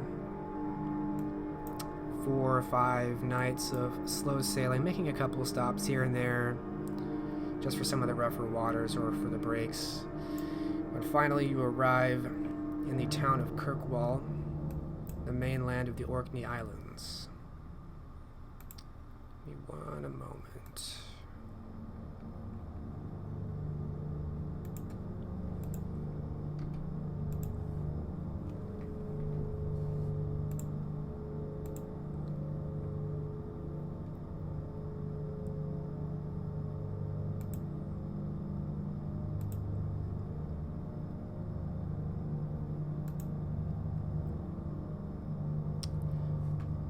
The Orkney Islands are a group of islands, almost an archipelago separated 6 miles out from the northern edge of Scotland.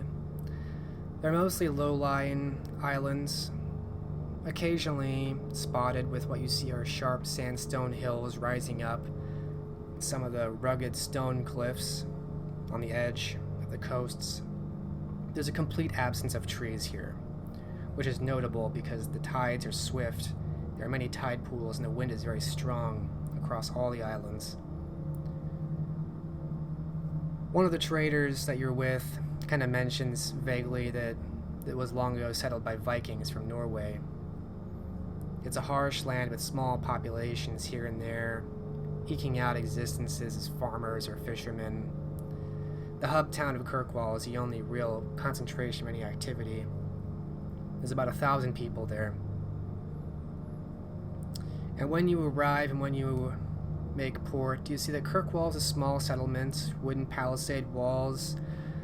It's a single watchtower looking over the port. It actually reminds you much of Douglas in that way. And as you start to make your way in, you see that there are some very simple cobblestone roads going into town.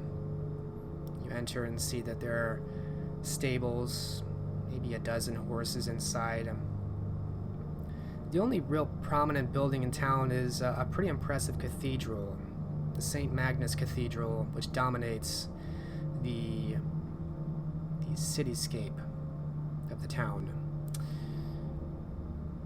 And it seems to face the bay to the north. And by the time you arrive, the town is very quiet. The trader you came with is actually sleeping on the boat. He's not going to even bother finding an inn.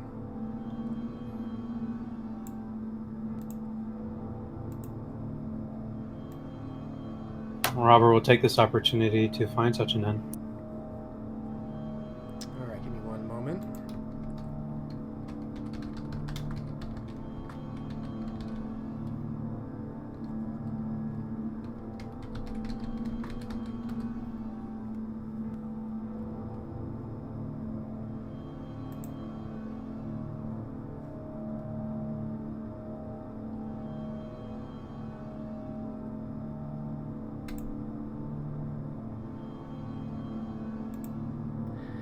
Alright.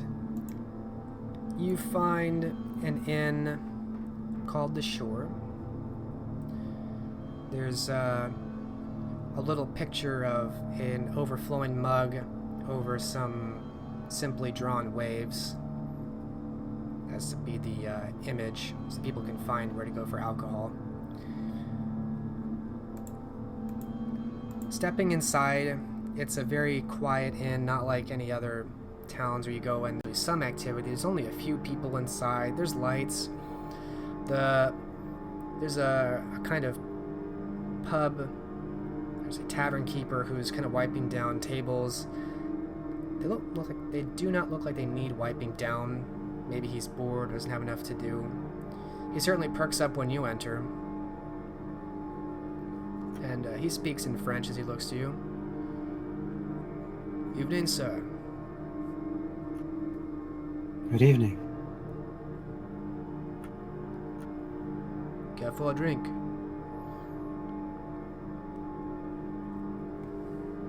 Not at the moment, but I am interested in a room.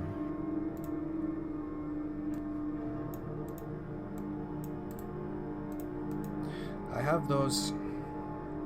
And he finishes wiping the table and kind of slings the rag over his shoulder as he takes a cup and moves to set it at the bar. He reaches behind the bar and grabs a key. You have coin? That I do. Robert will pat his pouch. He holds his hand out, waiting. No get an amount appropriate for such a accommodation. It's very cheap. Even you can afford this. And in exchange, he hands you a rusty copper key.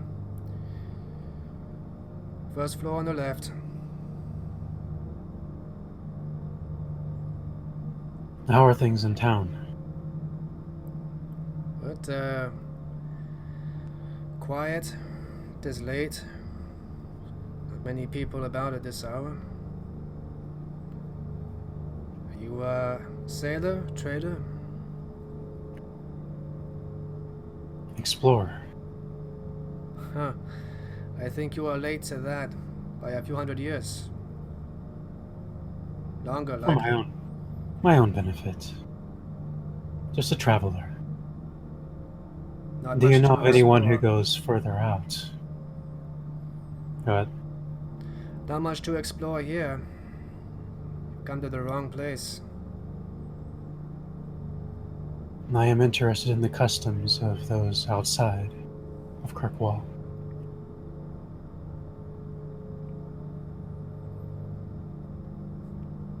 Oh, you mean the farmers and such?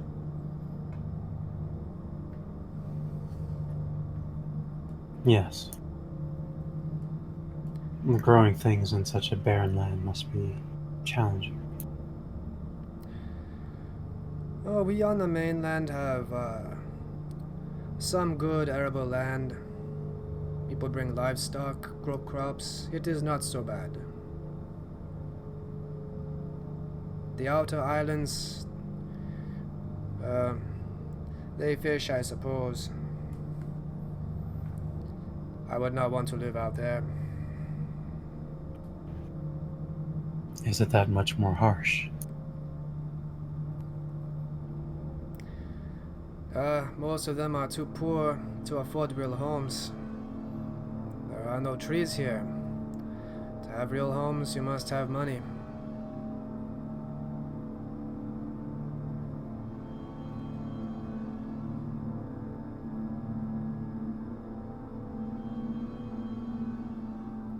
What about wildlife? Do you have any sort of hunting regulations or the such? It is whatever you can do to survive out there.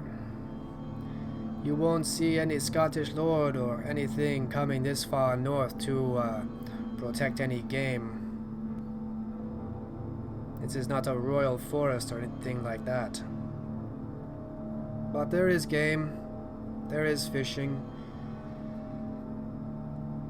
Some, at least. Hard life. It makes hard men.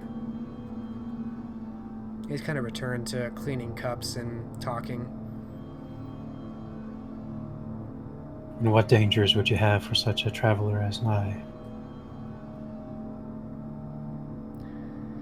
He looks you up and down. How is Robert dressed? How does he appear?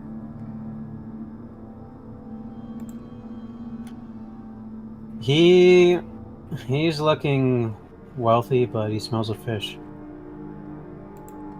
It's true, you do smell of fish.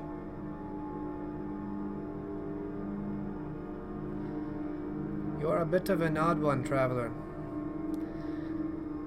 I would say, do not leave the town.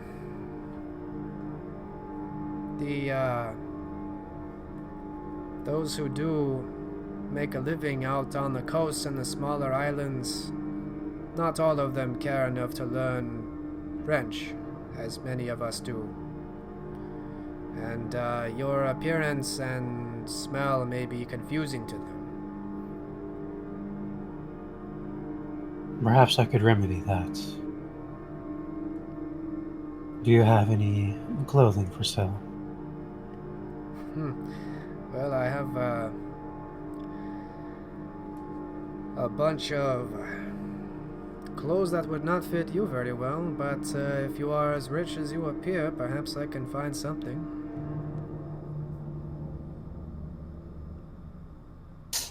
And then I trust your gathering skills. I will be right back. He goes upstairs and then returns a few minutes later holding a couple folds of what looks like clothes, much like he's wearing.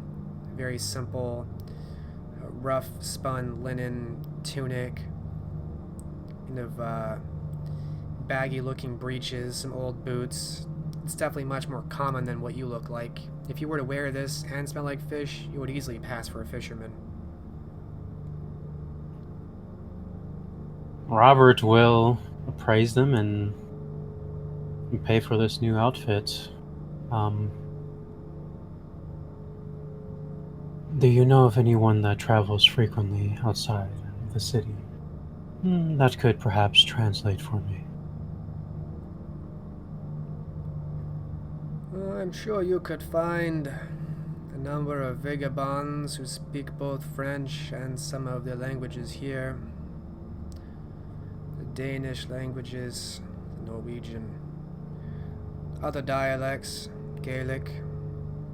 It depends on who you are hoping to meet, hoping to avoid.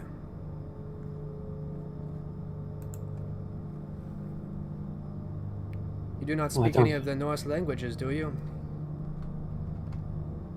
No, I do not. I'm not looking for trouble, just conversation.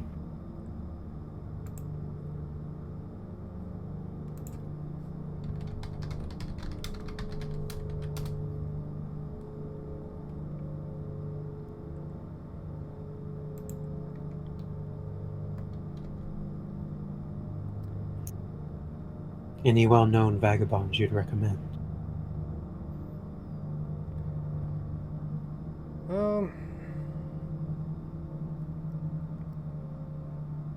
There is one who comes in often. He has been here, I do not know how many years. Since I was little he would come in here. He was an old man, but he has always been old. I do not know. Perhaps he knows his languages. Where might I find this man?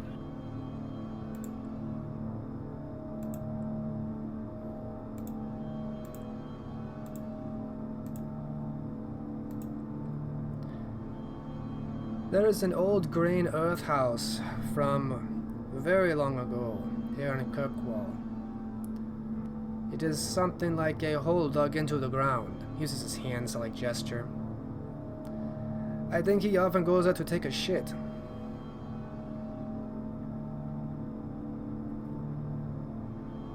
He seems often to be there if he's not here.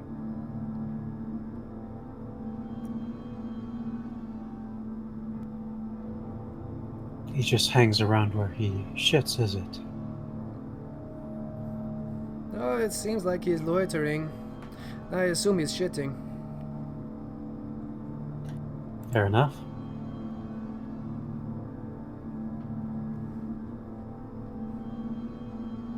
It is quite late though. Perhaps he's fallen asleep down there.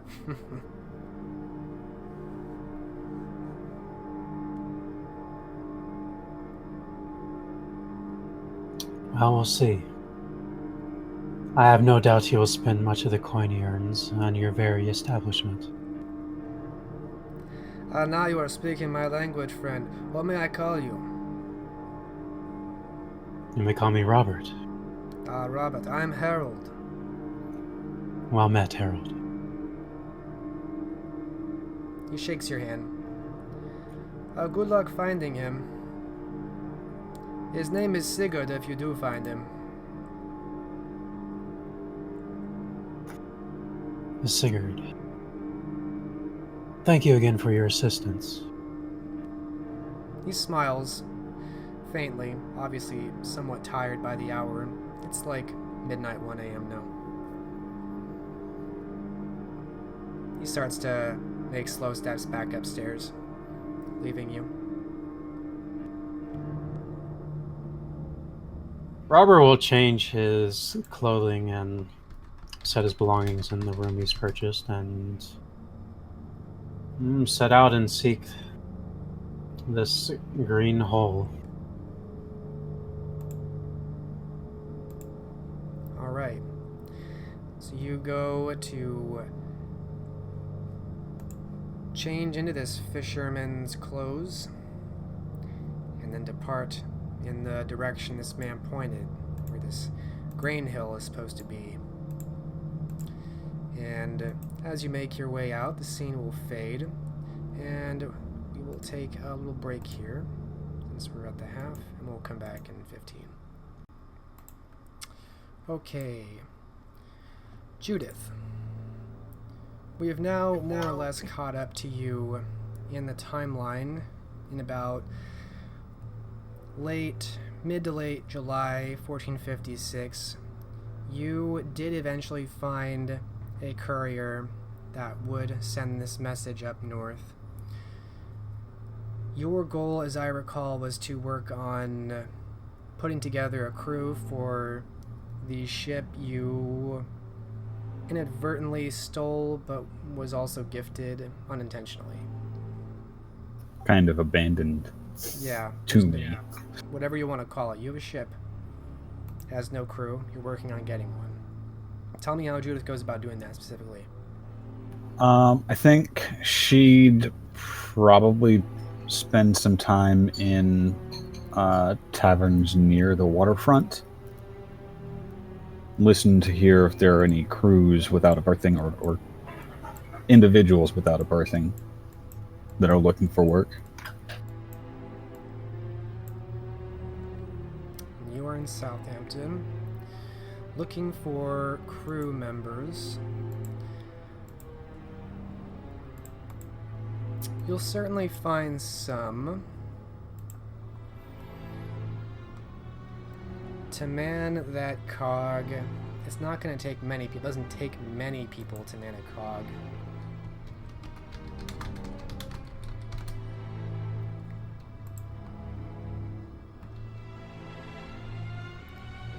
Four would do it, plus you making 5.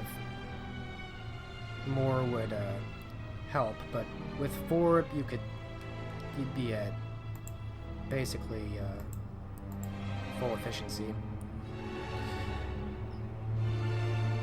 So I'm gonna say you can find. How long are you spending on this, by the way? That's kind of the bigger question.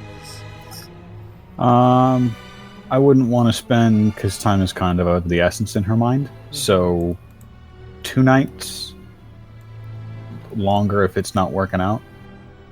All right, getting 4 people in 2 nights is a little bit more challenging. I'm gonna say you can find a couple people in that amount of time, but if you want the other 2, and if that's all you're looking for is the 4 to man it, it's gonna take some bribing, because you're gonna have people who are traveling but hadn't planned on joining a crew, things like that. I mean, if necessary, I'd throw down dominate. Alright, do you want to go to before trying to bribe and sweet talk? No. I just figured I'd use that to speed things along if people are resistant or I can't find the number I need in time. Because I need crew enough to man the vessel and load goods. Okay, so 6 or 7 would be better if you actually have people like manning the vessel and managing cargo. So yeah, it is going to take some work one way or another. So I'll leave it to you. If you want to try and dominate, you probably get results faster. So the idea that I had was maybe getting people's attention by going into said sailor bar and, for lack of a better term, leading as many people as I could in a rousing round of bawdy sea shanties.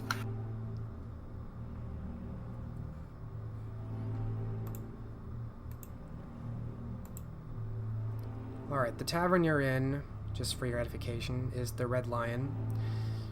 It's kind of an old cellar tavern, and it does have a lot of sailors in it. So, like I said, the first couple you find are not too difficult to get on board. Like they're looking for a crew or a ship. And I'm sorry, you said you are going to try and sing some sea shanties and maybe more normally get them on board? Okay.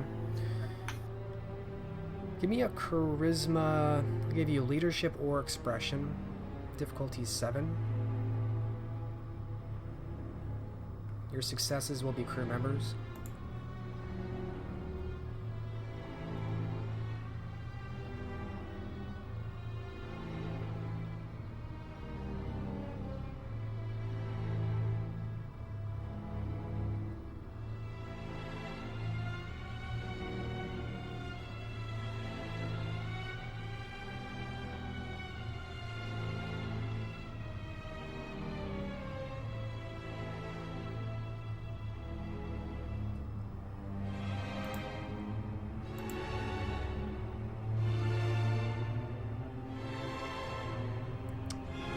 3 successes. I think you have any specialties there. I do not. Okay. You said charisma, right? Not Yes. not manipulation. Yeah. So after you spend some time cajoling some of the men there, we'll say after the first night, you manage to get another 3 recruits, bringing you up to a crew of 5.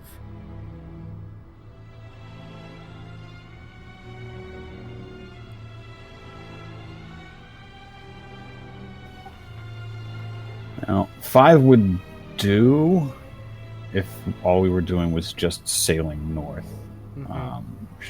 She'd like at least a few more just to make sure folks can work in shifts and not run their fingers ragged. So yeah, if you want to get any more and in a quick amount of time, you have to try something else.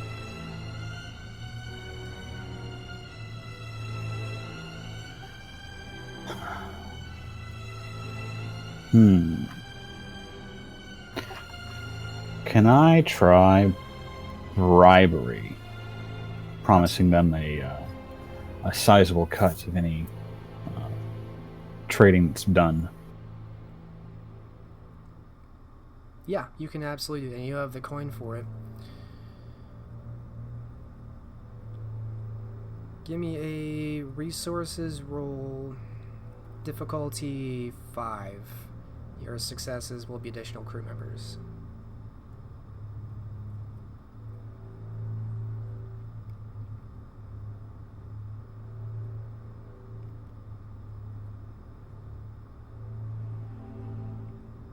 One. Okay, so now you're up to 6. You managed to bribe one more man to join your crew.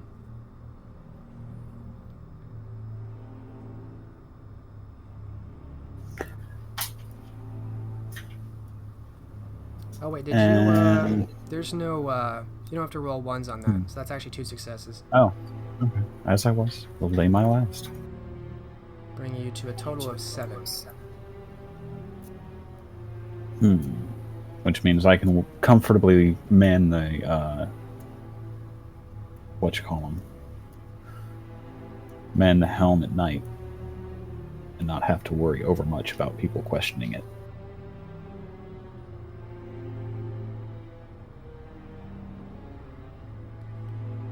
Well, I can't really speak to that, but you have a solid crew. Fair. I feel like that's probably enough to handle onboarding and manning of stations. Total of 8 people to handle a vessel that size should be sufficient, though it can definitely handle a larger crew. She'll let each of them know that if they happen to know anyone handy or who could use a berthing, feel free to refer them and bring them on board, but for now, she needs them to make the ship fast at port. It's out in the harbor. There's a longboat in a place where she left it. Yeah, it's kind of like pulled up on shore, hidden by some, bushes and whatever. Bring it in so we can load goods. And then she's going to go off to see a man about a, a grocer would be the right person to go see. All right. Yeah. So in short order, you've got your crew of 7 getting into this longboat, and do you explain to them, like, why it's anchored in the middle of this river and not at port, or where the other crew went? Do you give an explanation? She would say that they all, No, she would not give an explanation. The money's good. They don't need to ask questions. Okay. No explanation given. So they get in their longboat, in your longboat, and you all sail out to this strange ghost ship which you have, which you claim to own, and board it. And as the oddity of the whole scenario kind of dawns on them. You get a few strange looks here and there. Some of them wonder if they're inadvertently becoming pirates, if they're stealing some ship because you murdered the whole crew. No one's really sure, so there's a little bit of hesitation. But you're a woman, so they don't really think that you're a murderer. And the money is good. So they overcome their own concerns and begin crewing the ship, setting it about. And then you bring it into port? Yep. Okay. And then see about stocking it.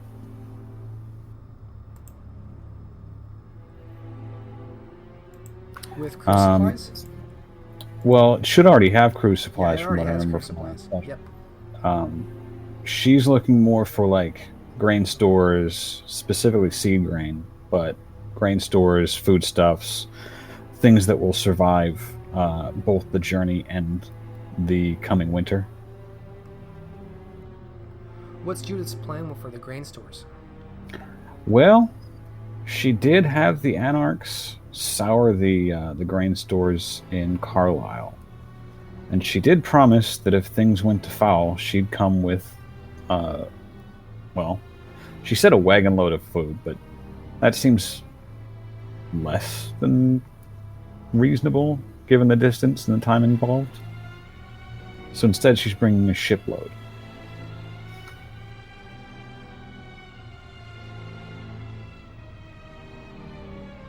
Alright, that is a considerable purchase. This time we're using Dominate. Okay. That will go a lot easier. Both because she's going to be trying to convince the grocer to basically hand over everything and believe that he's been paid, and then also speak not a word of it to anyone who comes asking. It's a tall order. So, we're looking at Forgetful Mind level 3 to change his memory. Oh, we're not changing memory, because then people would be able to find where the memory got changed.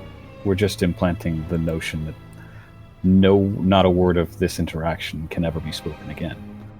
You want him to believe he got paid when he didn't. That's fair. That's fair. So I will need a Wits Subterfuge roll. Difficulty is going to be 3. Number of successes is going to determine how much this changes. How much he remembers being paid for this. Then we'll get to him not telling anybody.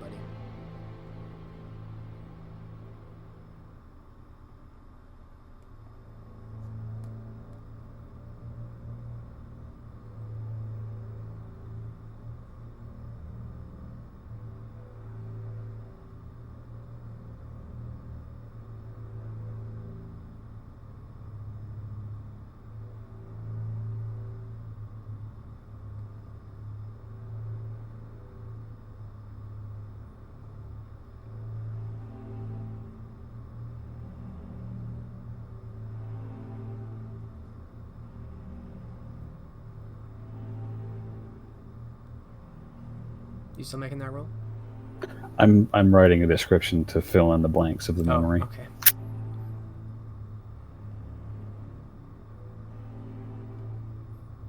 Good for jogging memory.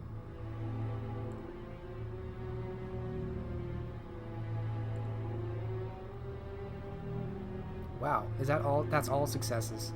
Yeah. That's 7 Unless you want to successes.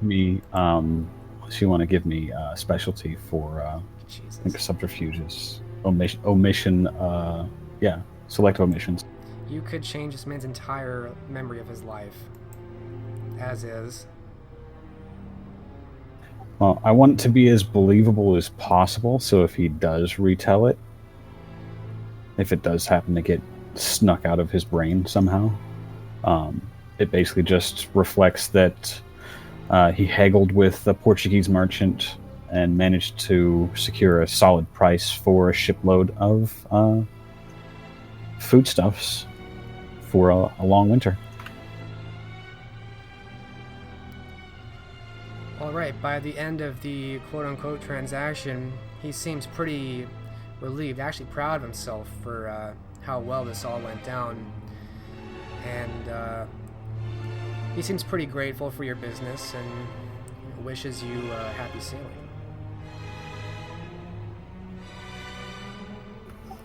Which I feel like pretty much supersedes the need for telling him to be silent about it, because the story he's going to tell. Yeah, if anyone asks, he sold it for a pretty decent price to this Portuguese trader. Needed it for a long winter. And with that, she'll have the men set about loading her purchase, and then make ready to sail for Carlisle. Right. Easy enough to do. You load up a considerable cargo of this grain, fill in the ship, and set sail for Carlisle. Now from Southampton to Carlisle.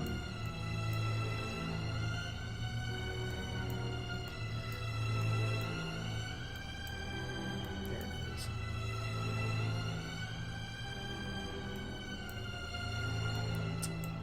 It's quite a distance, but by boat you will cut it down significantly. I'm gonna say it will take you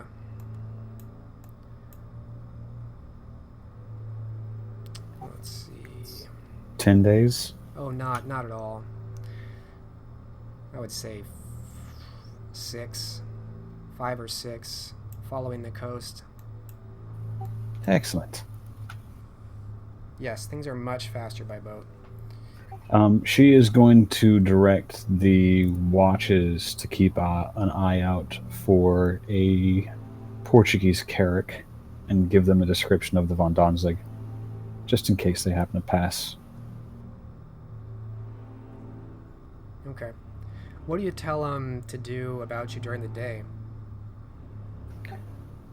Well, she's going to be tired from manning the helm all night, so leave her be. And she'll secure herself in a cabin. Probably the cabin, given Yeah, it's I was her going to say, vessel. there is only really one cabin. The ship is only about 50 feet long and 20 feet wide. So the crew, as is pretty cramped with what's left over from space after the grain storage, and you yourself have a very meager cabin, but you have it. But they're welcome to use it all night until it's time for them to take their watch. That helps a little bit.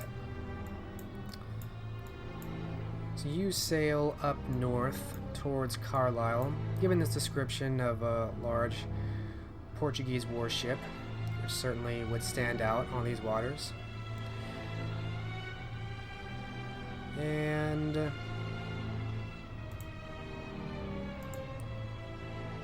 give me a D100.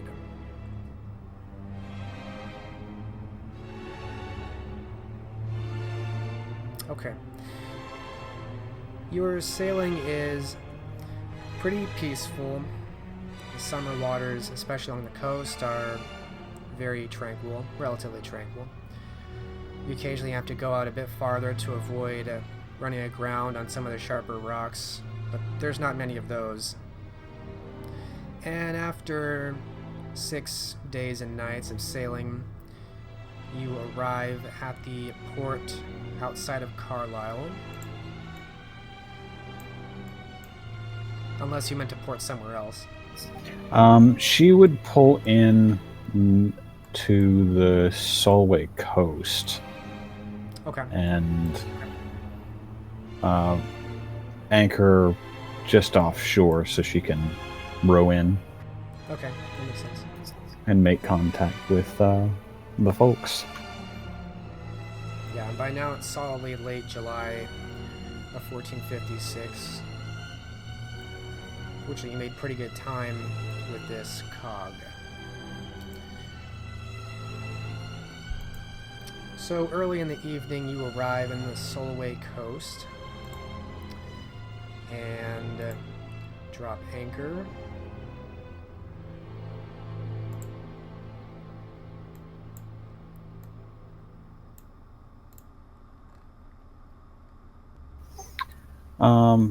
It just occurred to me I probably need to delegate responsibility on board ship. Would it be out of the question to go ahead and have Gould a guy during the trip up?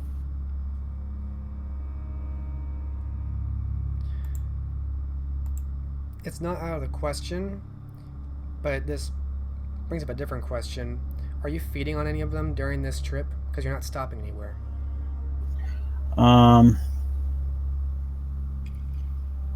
If any of them are suited for it, yes, but should be fairly frugal.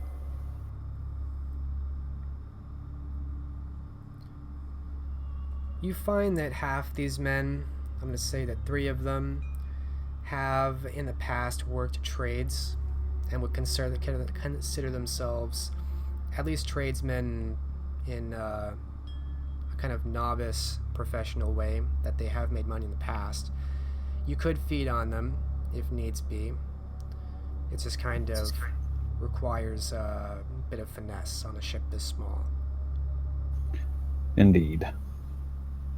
Well, she'd probably begin with the night shift and space it out. Wouldn't do more than 1 point per night, just to maintain. Okay, you can do that. Do you want to do that and also try to expend Vitae to Ghoul?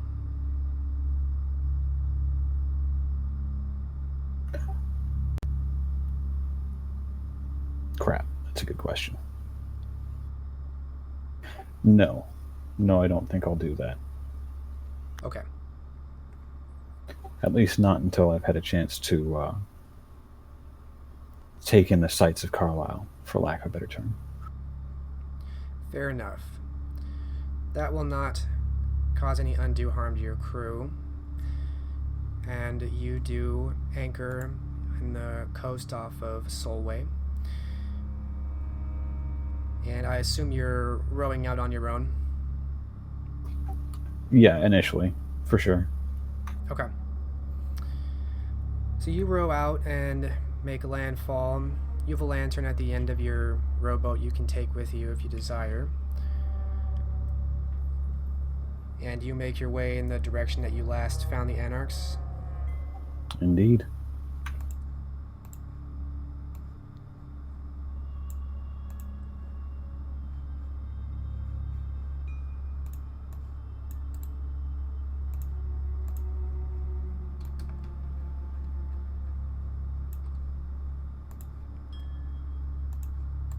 All right.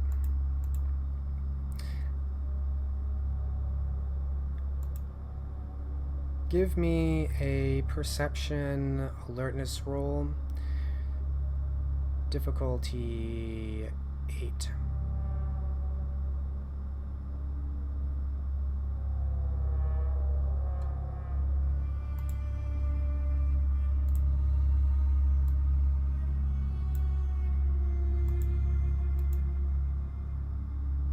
Oh, was that it?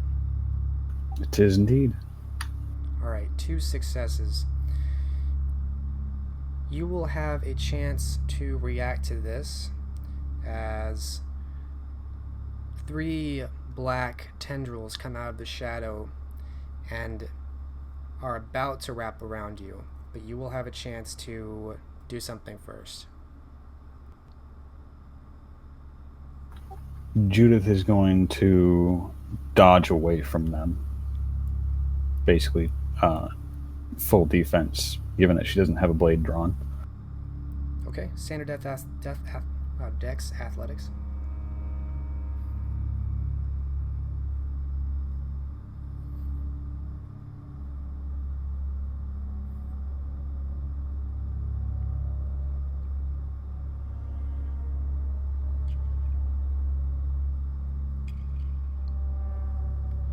3 successes, more than enough. You notice the last moment the shadows around you are moving unnaturally, and just as they spring into action, you dodge out of the way into the reeds of the foliage around you, and you see that Ellen Alice is nearby.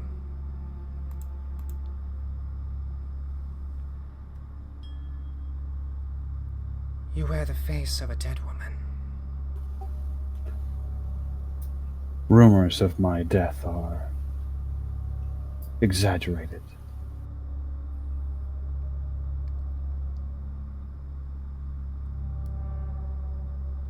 If you would claim that identity, you must prove it. You can hear the sound of foliage around you. You're not alone. Prove it to the woman that I met in Dorchester at the Maiden Castle, or to the Saxon holding an axe, who I fought beside at Douglas.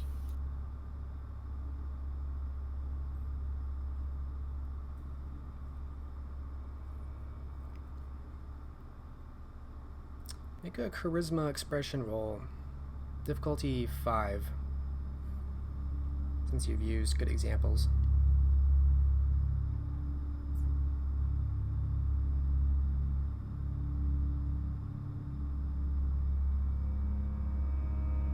One success. Her hand goes up to stop the movement of what you assume are others. And where have you been? Taken captive by Basileus.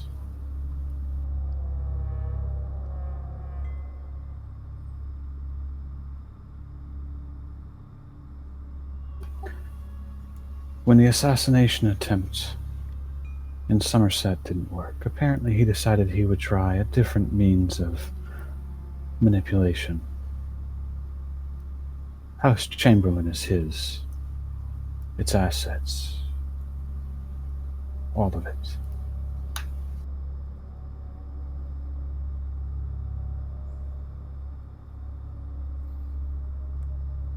She seems to ease up a bit, although it's somewhat difficult to tell with the way she dresses in the darkness. He thought to influence me to assassinate, cajole, manipulate whomever needed to be manipulated in order to prevent peace being found.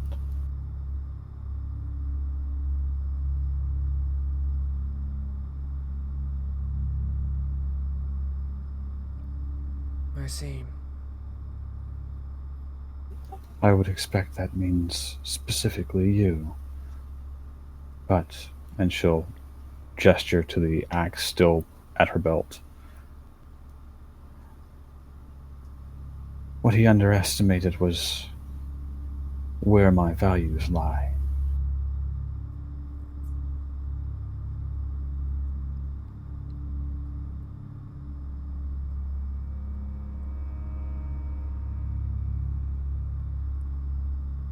Were you able to gain anything from him? Information? Insight of any kind? He's exceptionally wary. He used a puppet to interact with me, and exceptionally brutal. He set fire to my mortal kin on board a vessel bearing the Chamberlain banner.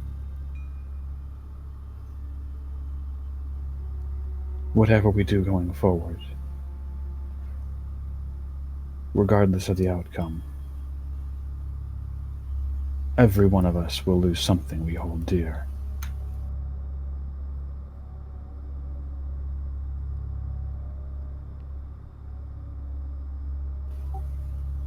Anarch and Covenant alike.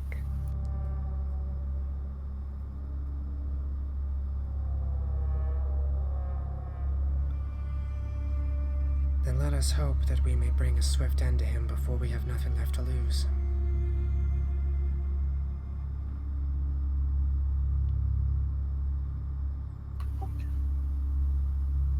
I've made good on my promise, though. There's a ship at anchor off the coast, bearing winter foodstuffs. I expect if you'd like to take Carlisle, it won't put up a fight. If instead you'd like to extend an olive branch, we could do that too.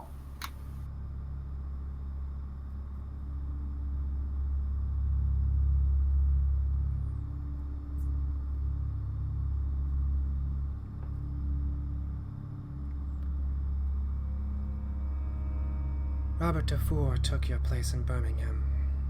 He has maintained contact with your once companion. There is hope for peace yet.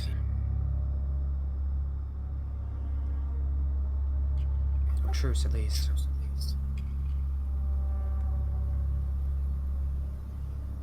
What other developments? Can Judith see how many men she's currently surrounded by? Are you stopping to look around you? Yeah. If you look and turn about you, you count 20, maybe 25. So decidedly thinned from the last time she was here. I wouldn't say so. I would say that's at least as many as you noticed before. Although that's how many who you can see and are here.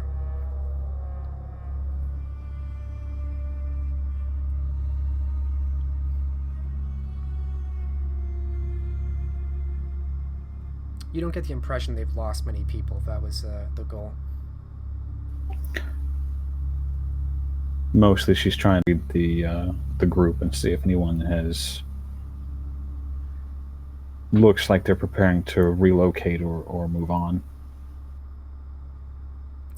It's tough to tell from what you can see, and again, this is mostly, silhouettes of darkness in the shadows beyond foliage. They just look mostly ready for action, or perhaps they were ready for action until Ellen called them off.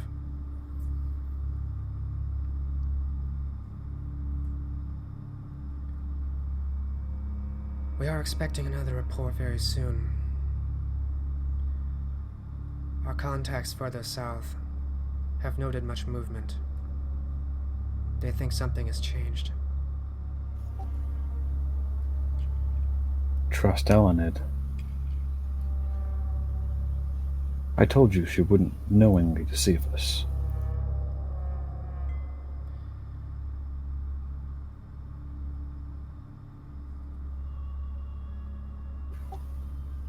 Last I knew, she was making for York, though I don't know what good it would do her. Ragnar would be a hard one to convince without something concrete.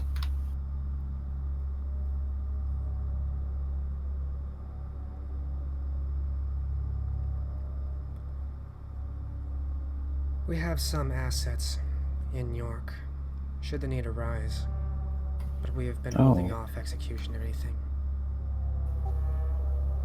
Oh. Is York to be the next example after Carlisle? We will see, based on Dufour's next relay. It should be here any night.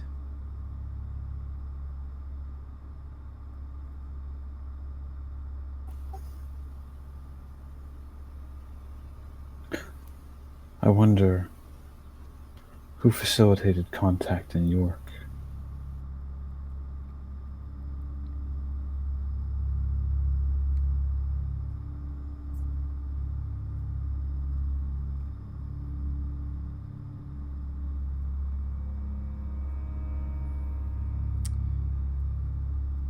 It may not come to anything.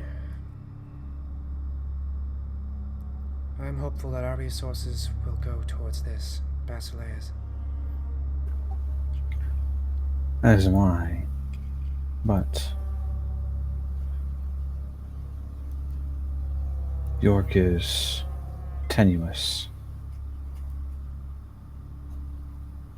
If contact in York came directly from York, then perhaps it is a legitimate resource to call upon. If there was an intermediary, and she'll just kind of leave that hang there.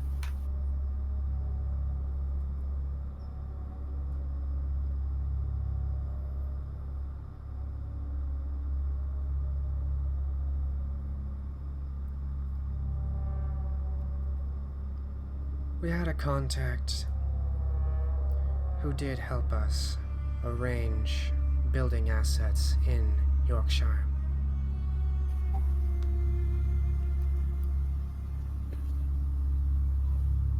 Did he have a name?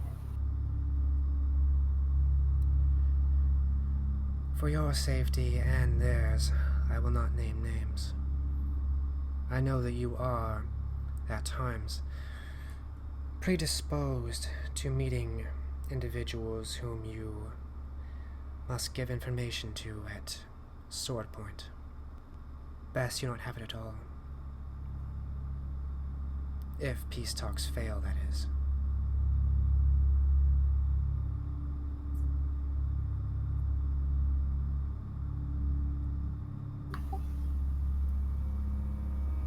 I worry only because Basileus wishes to use the anarchs as a pawn in order to distract from his own machinations.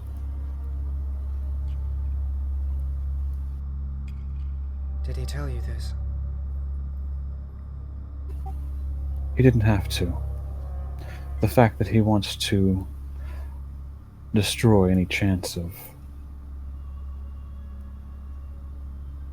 reconciliation between anarchs and covenant spoke all they needed to. Why else prolong conflict between two disparate groups except as a distraction?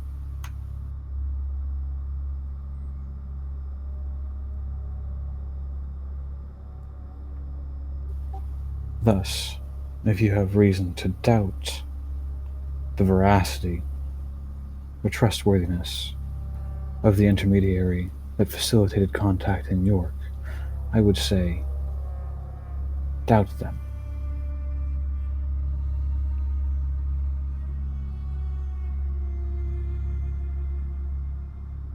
I doubt most intermediaries I speak with. But the assets we have in York, I have spoken to one. I have confidence that if needs be, we may use their motives to our ends. I must always have a mind towards violence, should peace fail. Of course. Though, I do have an alternate suggestion.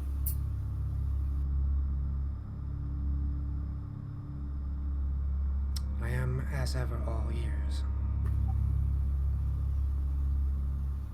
Rather than striking at Carlisle, what if I could help force to infiltrate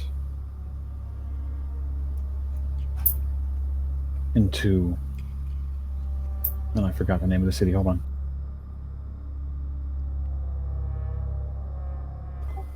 Into Chester. A particularly diligent prior had cause to show the rest of the Gauntlet and I a secret entrance to the city through its walls.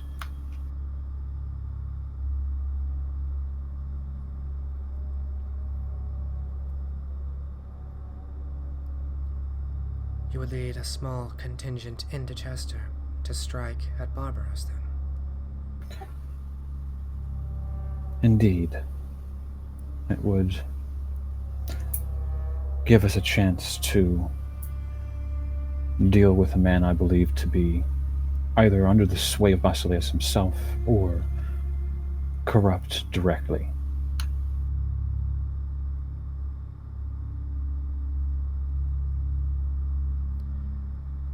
I would not seek to end the threat of Barbaros as he occupies Ragnar. And if we end him, then Ragnar's full attention would become upon us. That is not an enemy I wish to trade. No. But if we could bait Barbaros into the field.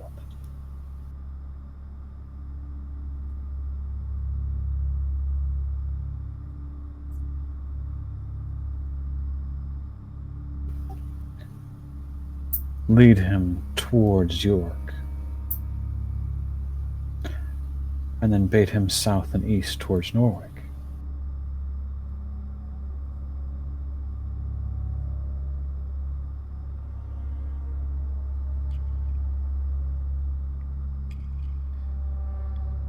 It sounds very complicated.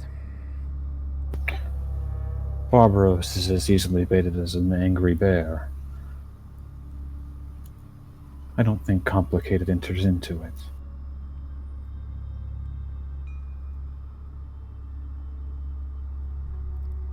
Barbaros is many things. Perhaps even a fool. But I would not underestimate him. Not at all. But, well, it would give Ragnar a reason to march south.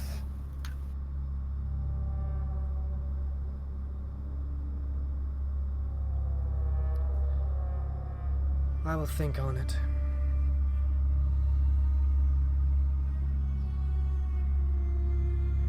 For now, we will continue to hope for peace.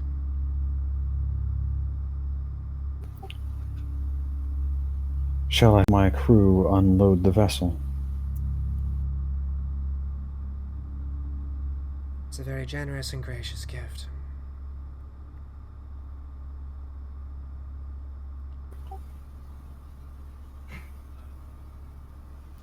Or,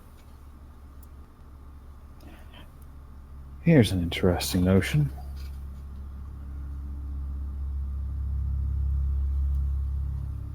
Why don't you join me on board the vessel? We and some of our brethren can sail it directly into Carlisle. And perhaps negotiate a new compact with Carlisle's prince. We can hope for peace with the Covenant, or we can begin manufacturing it ourselves and hope the Covenant falls in line.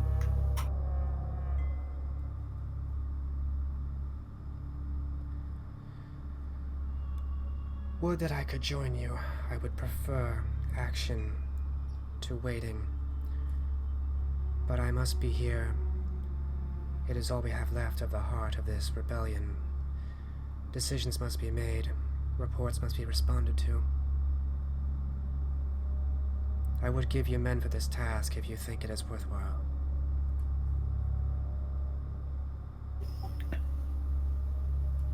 I think if we can win over one viceroy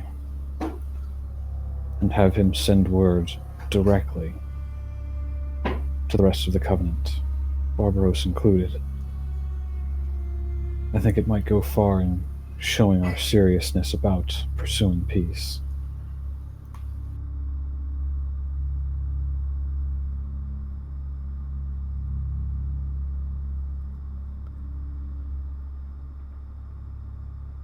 I will not hide that I have no love for Broga Ironbend, the Carlisle Viceroy.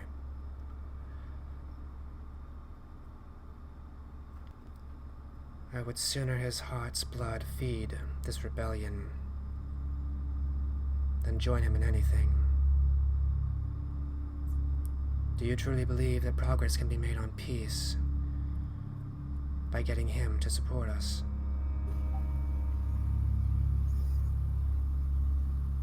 I believe the word of one viceroy can carry weight.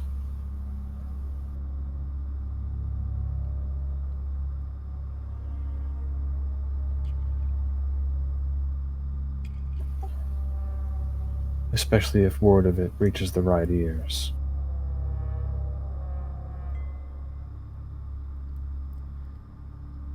And if he refuses, he will be in his court at his mercy. surrounded. If he refuses what? A generous gift.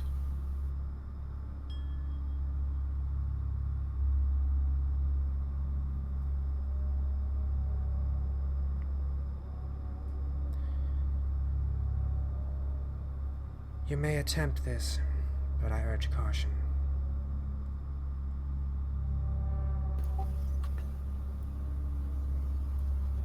I would require 2 men and a proper set of clothes, if it isn't too much to ask. And she'll pull at the stained linen blouse she's wearing.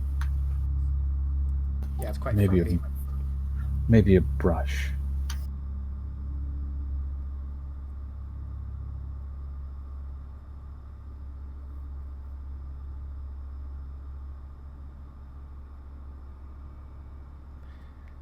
I may have something. She smirks faintly. You will have your men.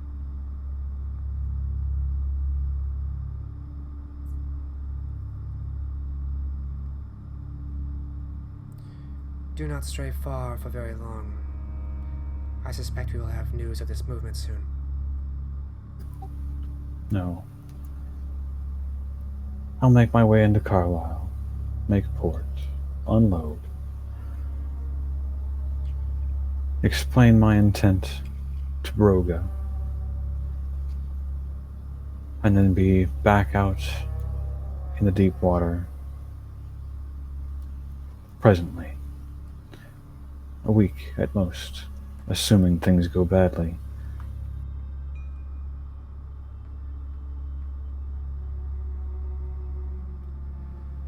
She nods.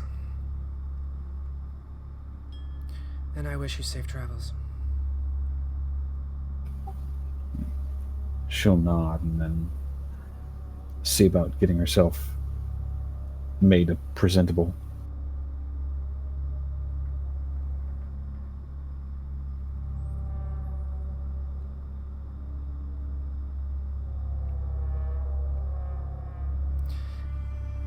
Ellen gestures to someone nearby, one of these shadows, who comes forward.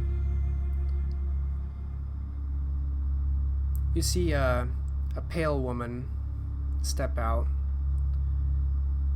She's approximately as tall as you, but not quite as stout or strong.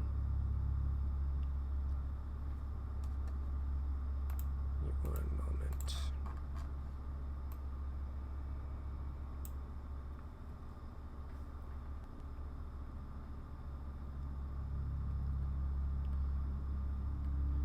Christina, see about finding some more clothes for our comrade here. The woman nods and looks to you. Come with me. She'll nod and head along. All right. So the scene will fade on you following this comrade, Christina, to get more presentable.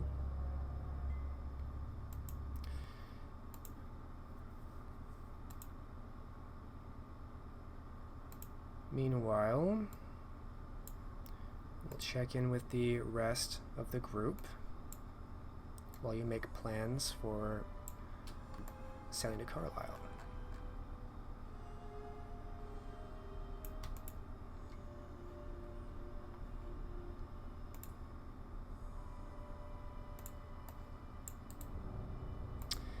Elined, what are your plans after returning to London? Please remind me. She intended to make proper plans.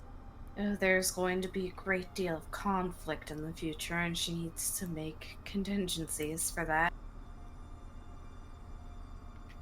The time she isn't spent planning is spent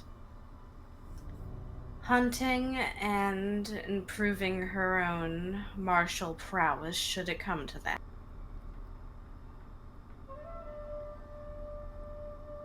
All right. By the end of July 1456, you get an arrival of individuals, most of whom you know. Some even from the battle at Douglas. You recognize Guy Defree, who stood by your side, along with a woman who introduces herself as Heather, and a small group which is described as Robert's herd. And they seek hospitality at your manor, explaining that Robert is up north, traveling north beyond York. He will be busy.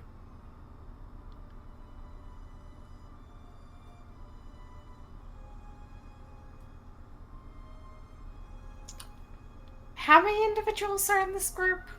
Robert, how many individuals are in this group?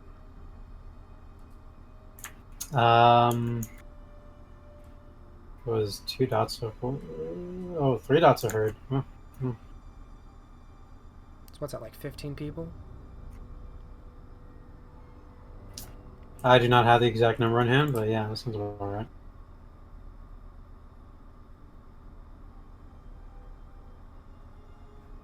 We'll go with 15.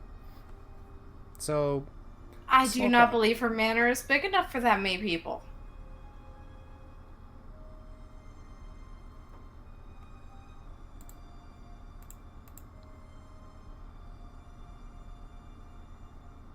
No, it's not. I can tell you that.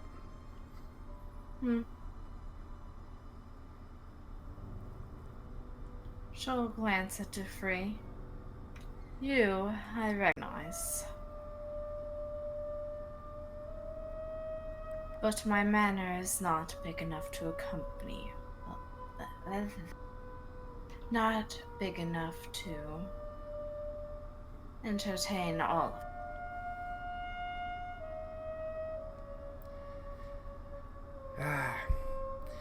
Begging your pardon, ma'am.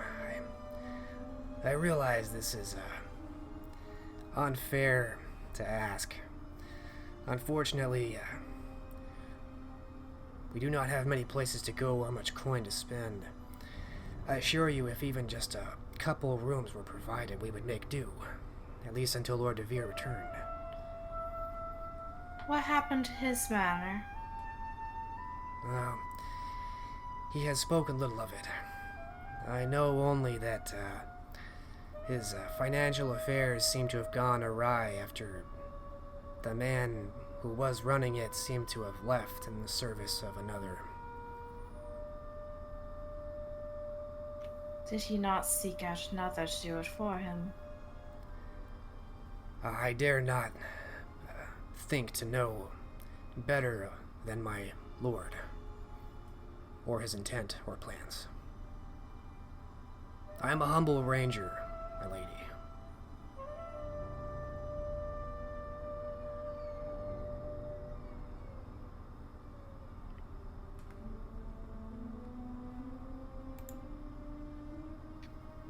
What I say stands. My manor cannot hold all of you.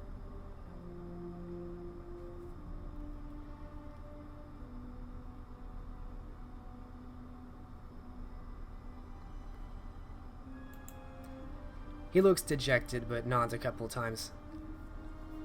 I understand. We will make do.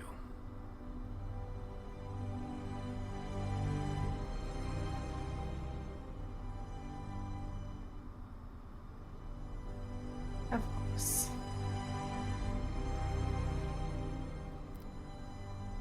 And he turns back and faces the small crowd, which is not in earshot. They're maybe 30 feet away. And you see him return to them. Many a sunken look, tired, fatigued from traveling and having nowhere to go.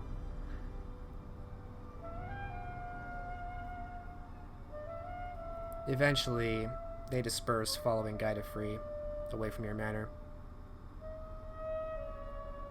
And Gertrude kind of has been lurking behind your shoulder.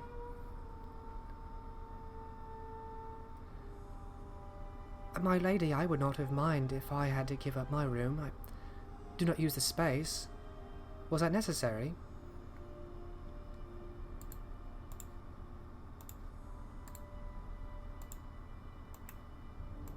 Robert should know better than to send a retinue of 17 people to reside in a manor of this size.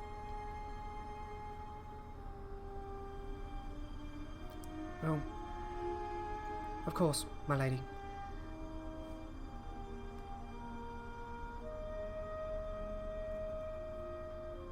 She opens her mouth as though to say something, but then thinks better of it and ushers herself away.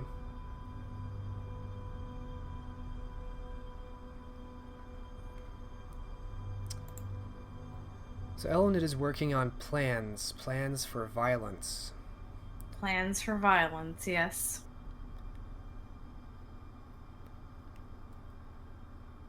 Do you want to keep thinking on those plans, or do you have anything specific for me right now?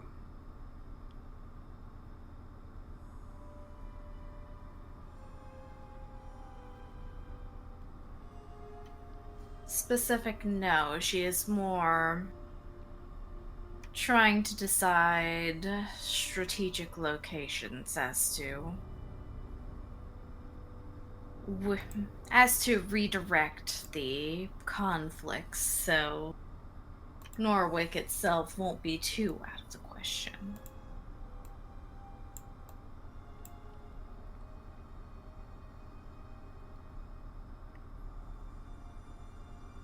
So thinking on ways that you could manipulate the kind conflict to obfuscate an underworld conflict in Norwick. Mm-hmm. Okay. Alright. And you're also maybe working on your martial skills in otherwise? Yes. Speaking of which, is Judith's army still in that castle? You don't know. You haven't checked in many months. She'll go about doing that then. You do know that Cornelius offers his assistance, as he seems to know quite a bit about the martial arts and sports, like hand-to-hand combat and melee.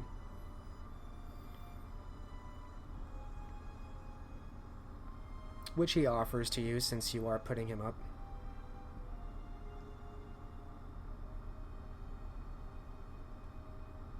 Unless you kick him out too. No, she's not going to kick him out as well.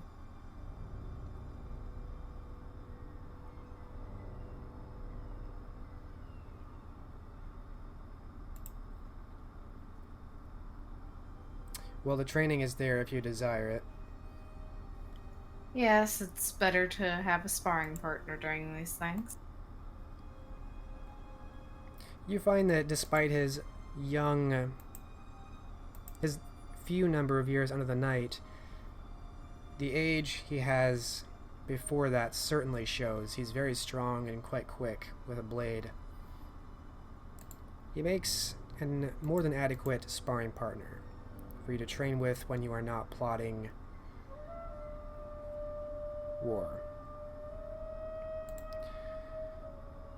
I'll leave you to your plotting. Meanwhile, Nicholas, you briefly stopped in London before turning around, making your way back north to Birmingham, intent on delivering news that the Covenant has agreed to at least truce.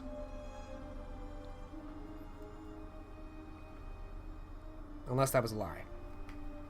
No, that's true. Okay. Do you want to open a scene where you speak to the contact specifically, or do you want to handwave the results? We can handwave the results. I'm good with that. Alright.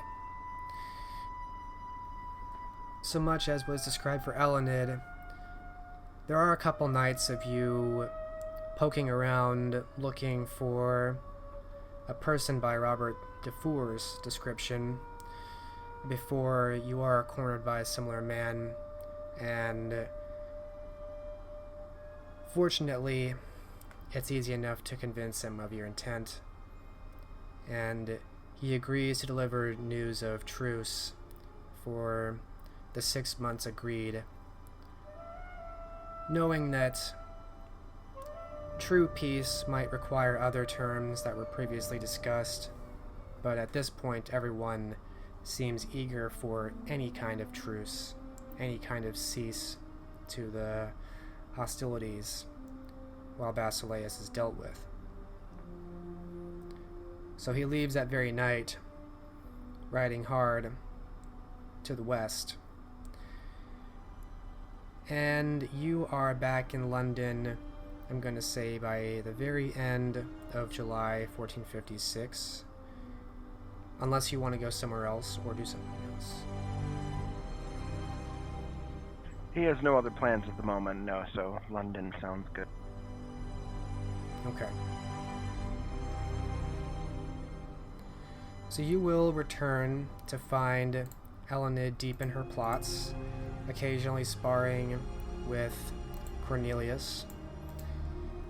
It seems that she's, well, to the extent that Elined shares with you, working on a plot to undo to undo Norwick, really.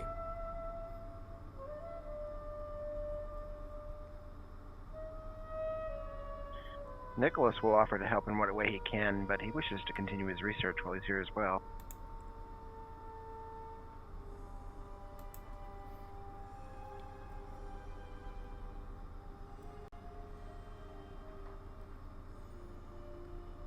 I suspect right now it's mostly a mental game for Elined to figure this out until she has other ideas. And he will certainly make himself available, but go about his own business. Alright. And you do still have your basement, so you may continue your research at your leisure.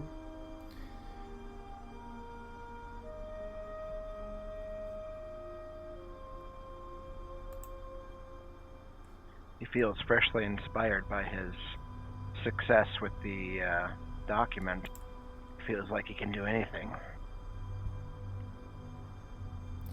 Yes, with that success under your belt, you do feel like there are new heights to your ability. Describe how Nicholas goes about continuing his research and furthering his insights into the mind.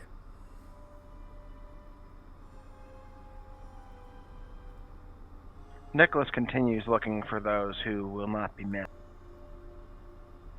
Orphan children and the lost. Those with little hope.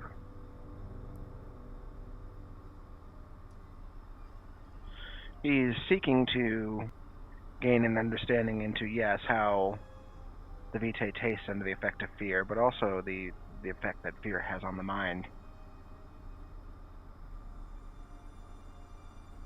How much damage can be done before the mind is snapped?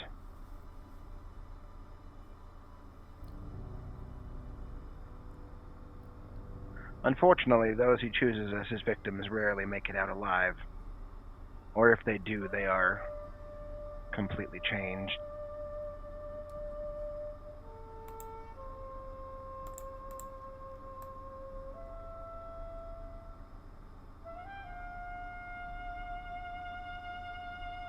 Give me one moment.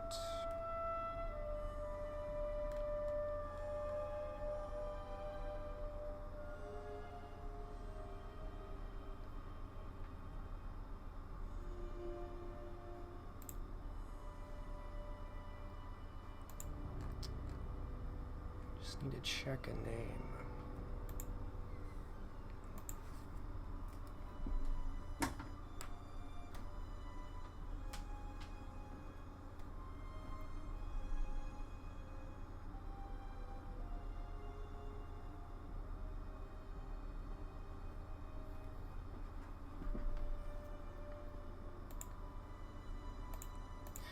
Alright, give me a manipulation and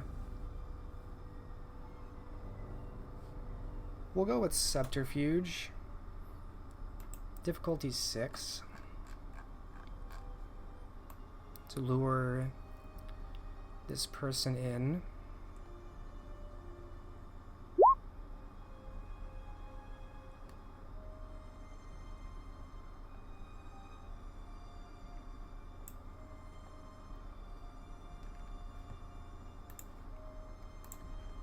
Alright, at least 4 successes. You do find a woman who definitely meets your criteria of being lost. She seems, from your brief discussion with her, to be recently homeless, kind of not really having any real purpose. She was previously enamored with a man and followed him all over, being taken on wild adventures, and then came back to London only to find that she had no man and no home and no future and was seemingly destitute. Until she found you, and you were right there. That excites her, the idea of a man who could bring back that adventure that she experienced so long ago. Maybe go on those travels again and see more performances like she used to. She hopes for that, and you feed her enough of it. He promises her the greatest adventure she'll have yet, and a chance to know herself better.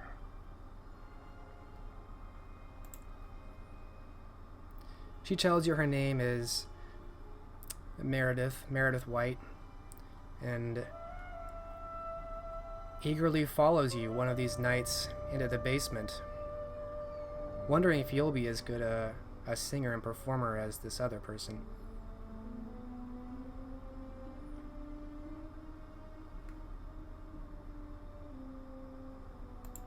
What happens to Meredith White?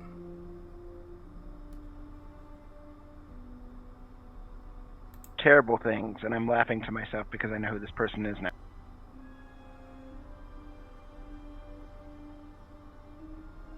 He's not a vivisectionist. He's not going to make her look at her own internal organs or anything. He uses his Malkavian gifts to both amplify and dampen her fear, ramping up the level of fear each time to see at what point she reaches her breaking point. And of course taking blood samples all along the way.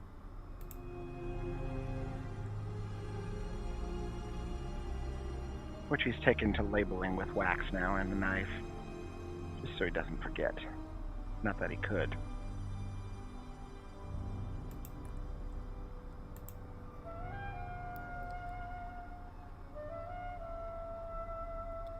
So she spends a number of nights feeling the utmost fear and terror that brings her to urination and defecation while strapped to the seat, only to later feel nothing at all and have this repeated in a hellish nightmare cycle over and over,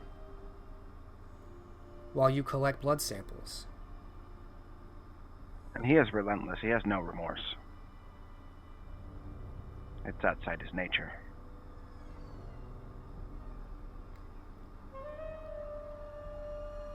She does not die from this, you find. Whether it's a curse or a blessing, she has the fortitude physically to endure all of this. But mentally, she quickly withers. And in those times when you are not actively breaking her, you can see her in the distant corners, trembling and speaking quietly to herself, a mad woman, belonging in an asylum, certainly. Her days of traveling are long behind her.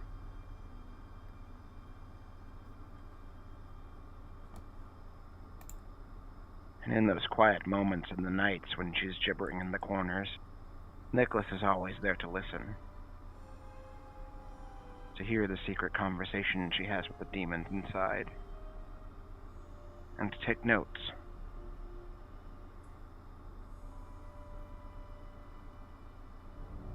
For the most part, it doesn't seem to make any sense at all. It's flight of thought. She'll start a sentence and it will segue seamlessly into another sentence, which makes no sense. It's just one idea after another. Sometimes she describes places and then people, and then places as people.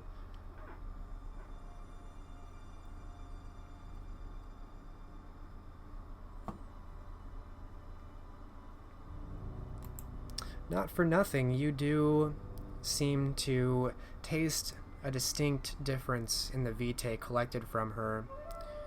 In those times when she is most heightened, the vitae is sharp, almost accurate in how sharp it is.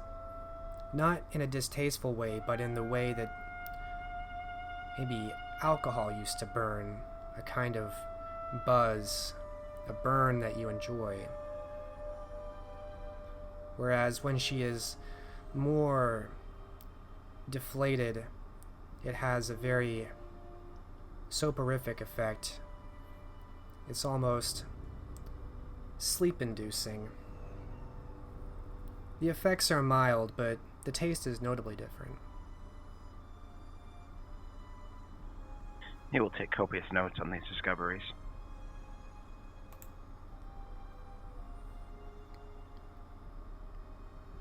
Unlike your previous victims, Meredith seems not want to die. Not from blood loss or physical abuse. You take only small samples. It's really her mind that's been shattered. She's become frail and pale. You think she would blend in to any Elysium as one of the Cassandras.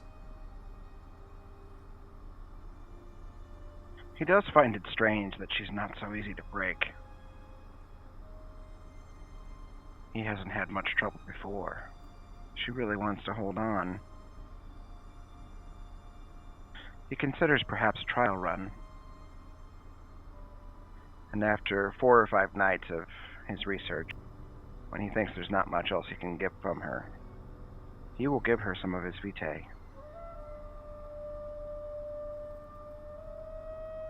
She takes it greedily, as all mortals do. It doesn't do anything for her mind, at least not initially, but it does cause her to look at you more. She seems a bit stronger if you continue to do this.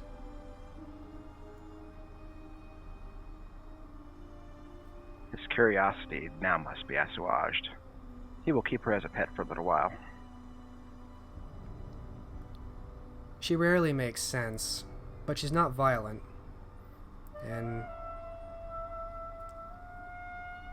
it's her will to live that interests him most. He doesn't care about her mind.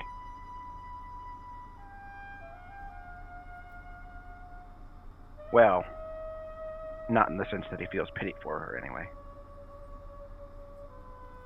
you haven't seen any attempts by her to take her own life, although you haven't offered many attempts.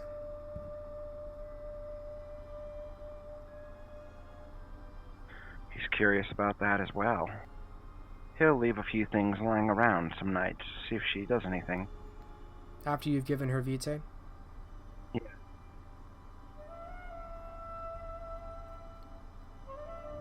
If you leave sharp blades around, then she does self-harm. She cuts at herself, but never enough to bleed out. It's always small horizontal cuts on her inner thigh or on her arms, never her neck and never vertically. She either doesn't want to die or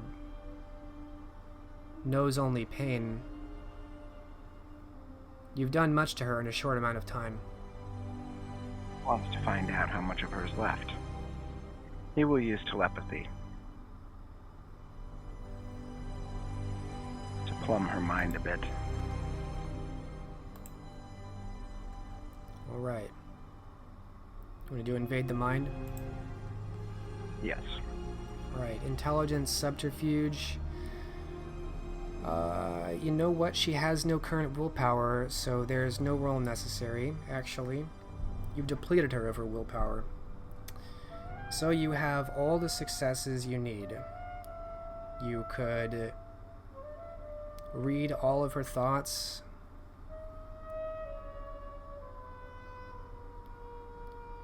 He's trying to figure out if he's truly broken her or just broken her down to the point where she doesn't have any energy left to fight.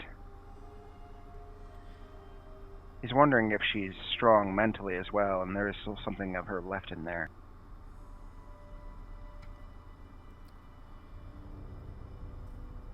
When you delve into this poor woman's mind, you find that she is thoroughly broken. It's not that she had a strong mind, it's that she had a strong body. That her body would not quit, but her mind long ago shattered. The height from which she fell, you see the memories of her traveling to cities, being with other people, mostly women, following this enigmatic figure that performs. You actually recognize him. You see Robert DeVere. She used to follow him for a while. Oh, Robert, he says to himself. You certainly do attract your sycophants. If only you could see her now.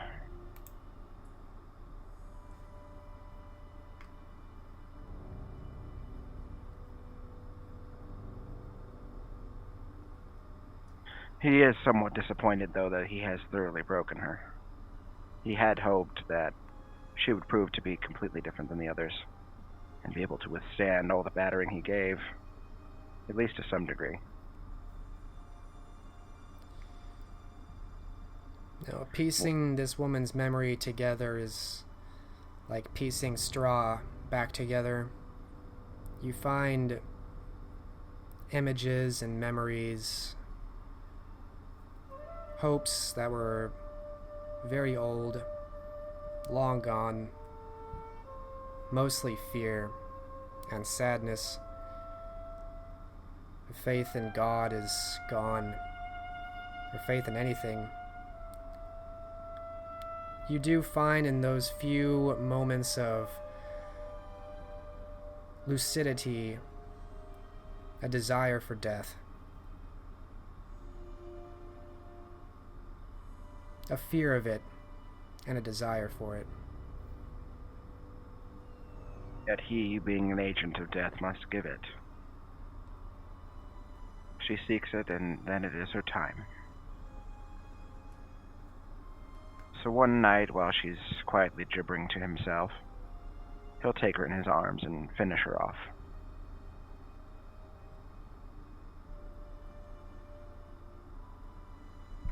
The end is very quiet for her as she whimpers to death, slowly falling asleep in the ecstasy of the kiss. Probably the last good thing she could hope for. He does lament her a bit, he doesn't know why. But he keeps telling himself when he finds the one who's strong enough, that's the one he'll embrace. Just as his own sire, Evangeline, saw that in him.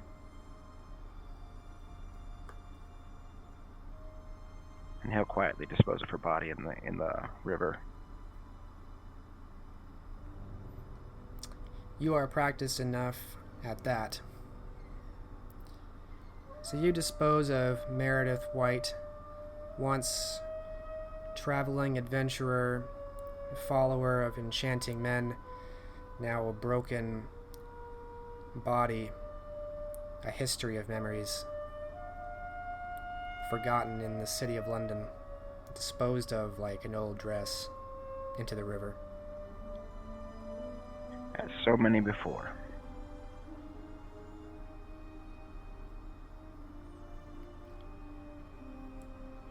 But he did try himself with that one, so he's going to give himself some time before he tries again. I will give you back a point of willpower for this endeavor. Given what I know about your character. Thank you. And since I took all her blood, I'm gonna fill up. Well, not all the way, but close to it. Yes. And on the sight of Meredith White sinking to the waters of the Thames, the scene will fade,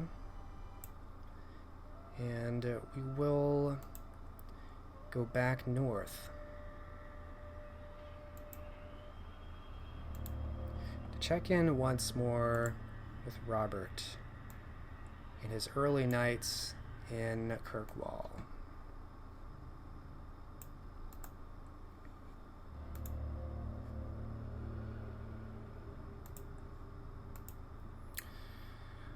Robert, you changed out of your more regal-looking clothes into that of more of a fisherman, fitting with the smell. And you go in the direction of this grain earth house you were pointed to. You go through the old cobblestone roads to this town. You spy the great cathedral. And eventually you find what you must assume is what he was talking about. This kind of indwelling dug into the ground. It's like a small hill of earth which raises just about 6 feet up into a kind of mound. In the center there is a depression where there's a digging that descends into a stone slab passageway. And it curves off into darkness. Although, when you arrive at around 1 in the morning, there is a very faint light reflecting off the curve. It flickers. A torch, perhaps? Robert is intrigued. He'll heighten his senses and see if he can hear anything. I got perception alertness, difficulty 8. You can subtract your aspects and difficulty.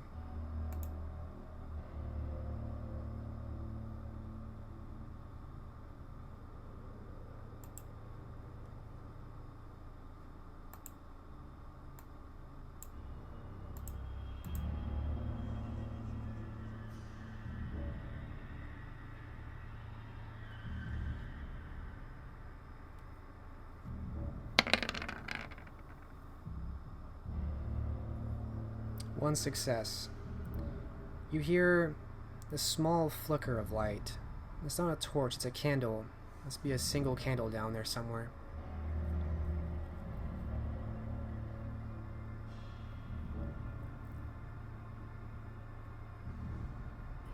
Robert will go in and see what he can discover. Someone must have lit that recently. Alright, you descend down into this hole.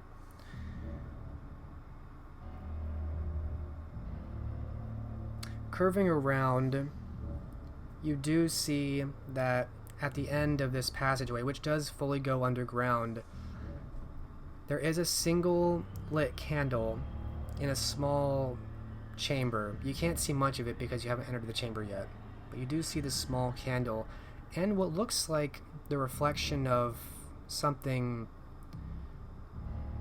luminescent, something shiny, like a gem, a precious stone of some kind.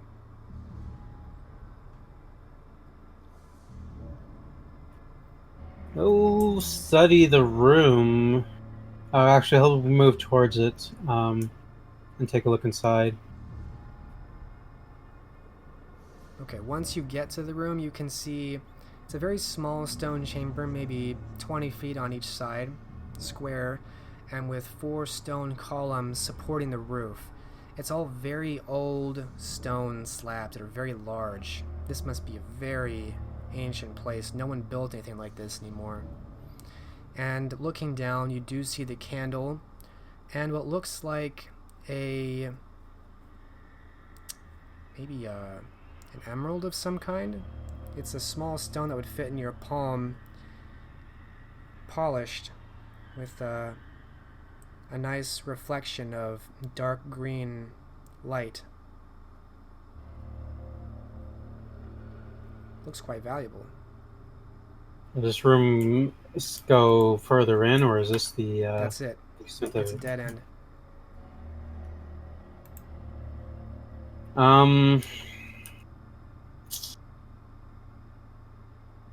He'll speak up questioningly.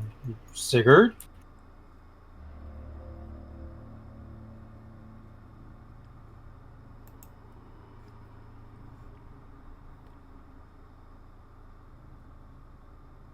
Is there a response?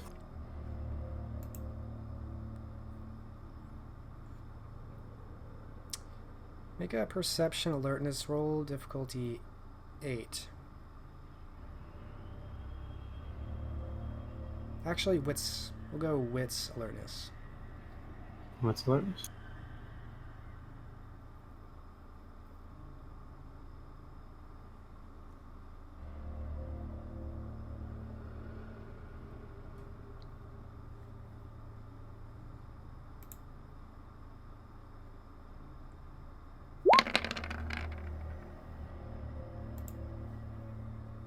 Three successes. Alright, you're heightened and aware enough that you notice something or someone is coming out of the ground behind you, almost completely silently, but rising straight up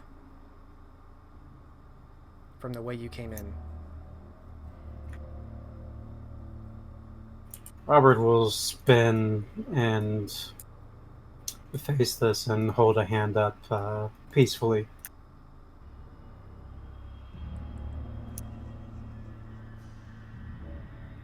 You see when you turn around a man. At first you think maybe a beggar of some kind. He's very dirty. He has ragged blonde hair and a lot of blonde facial hair, but some of it almost looks like the whiskers on a dog or a cat or something. Looks very feral. He has on a tunic and a shirt that's pretty battered.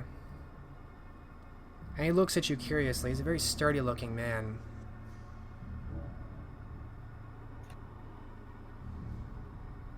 Greetings.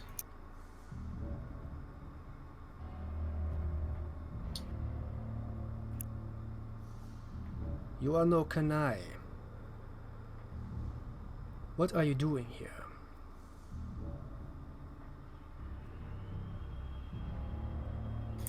Perhaps seeking you.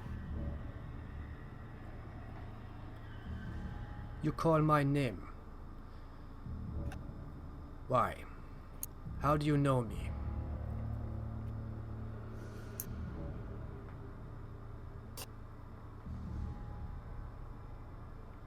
I have only heard of an individual that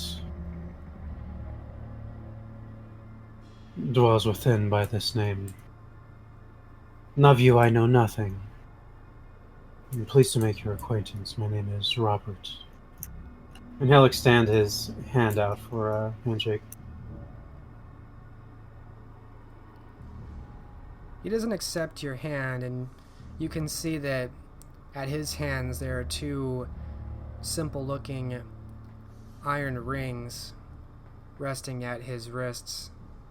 Instead, he raises his hands up and folds them across his chest.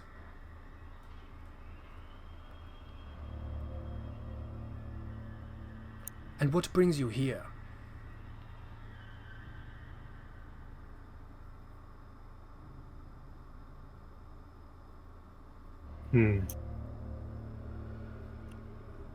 Does the name Ragna mean anything to you?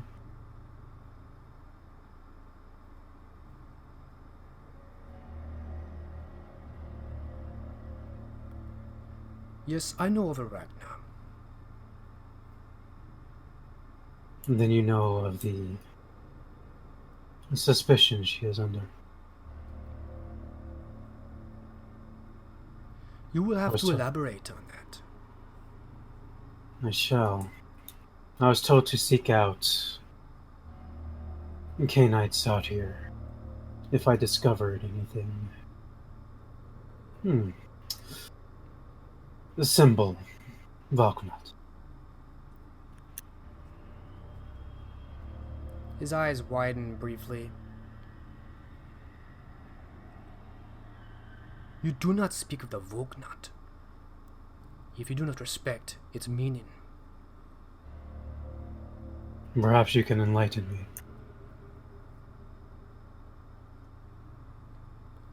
Who taught you this?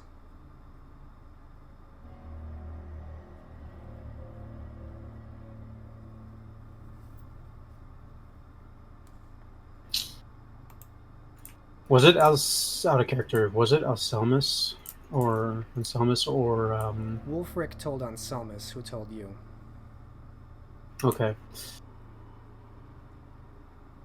One named Anselmus. Though I do seek Wulfric.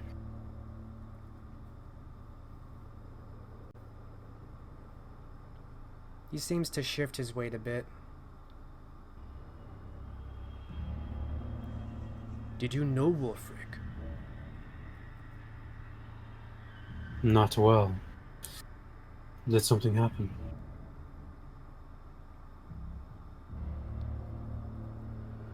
Wulfric is dead.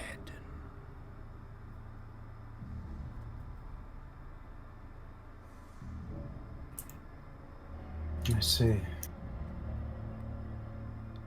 Do you know by whom?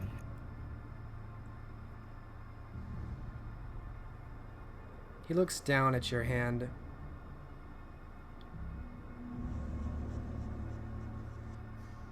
You wear his ring.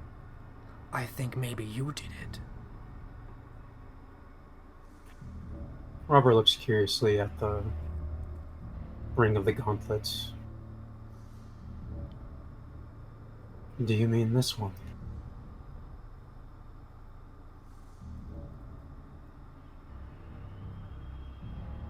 He just stares at you intensely. I have replaced.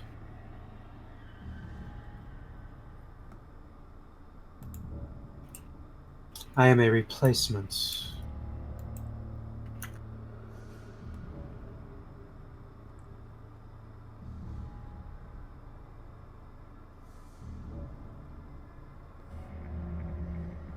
A replacement?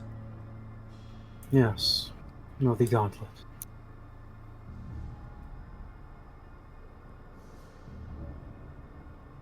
That means nothing up here, Southerner. Then you do not know of his dealings. I know Wulfric was a good man. And then he died. But we do not know how. But here you come, saying his name with his ring. I think you know more than you say. I would be pleased to tell you what I do know.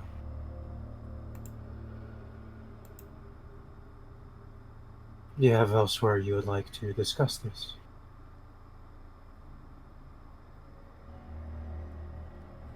He nods, still looking very intense. We should not speak of things here.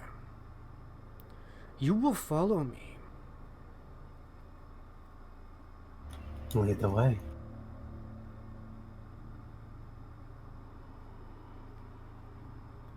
First, I will take my gem. And he pushes past you to pick up the precious stone.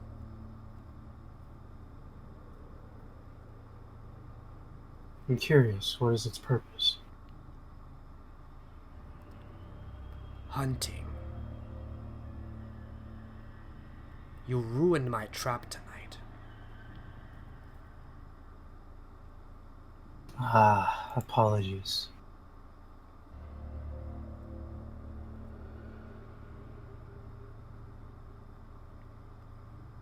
And he starts stalking off.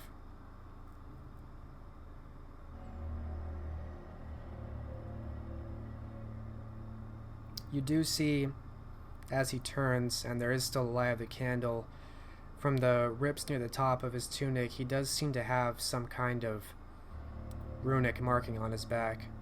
Although you can't see all of it, the shirt hides a lot of it.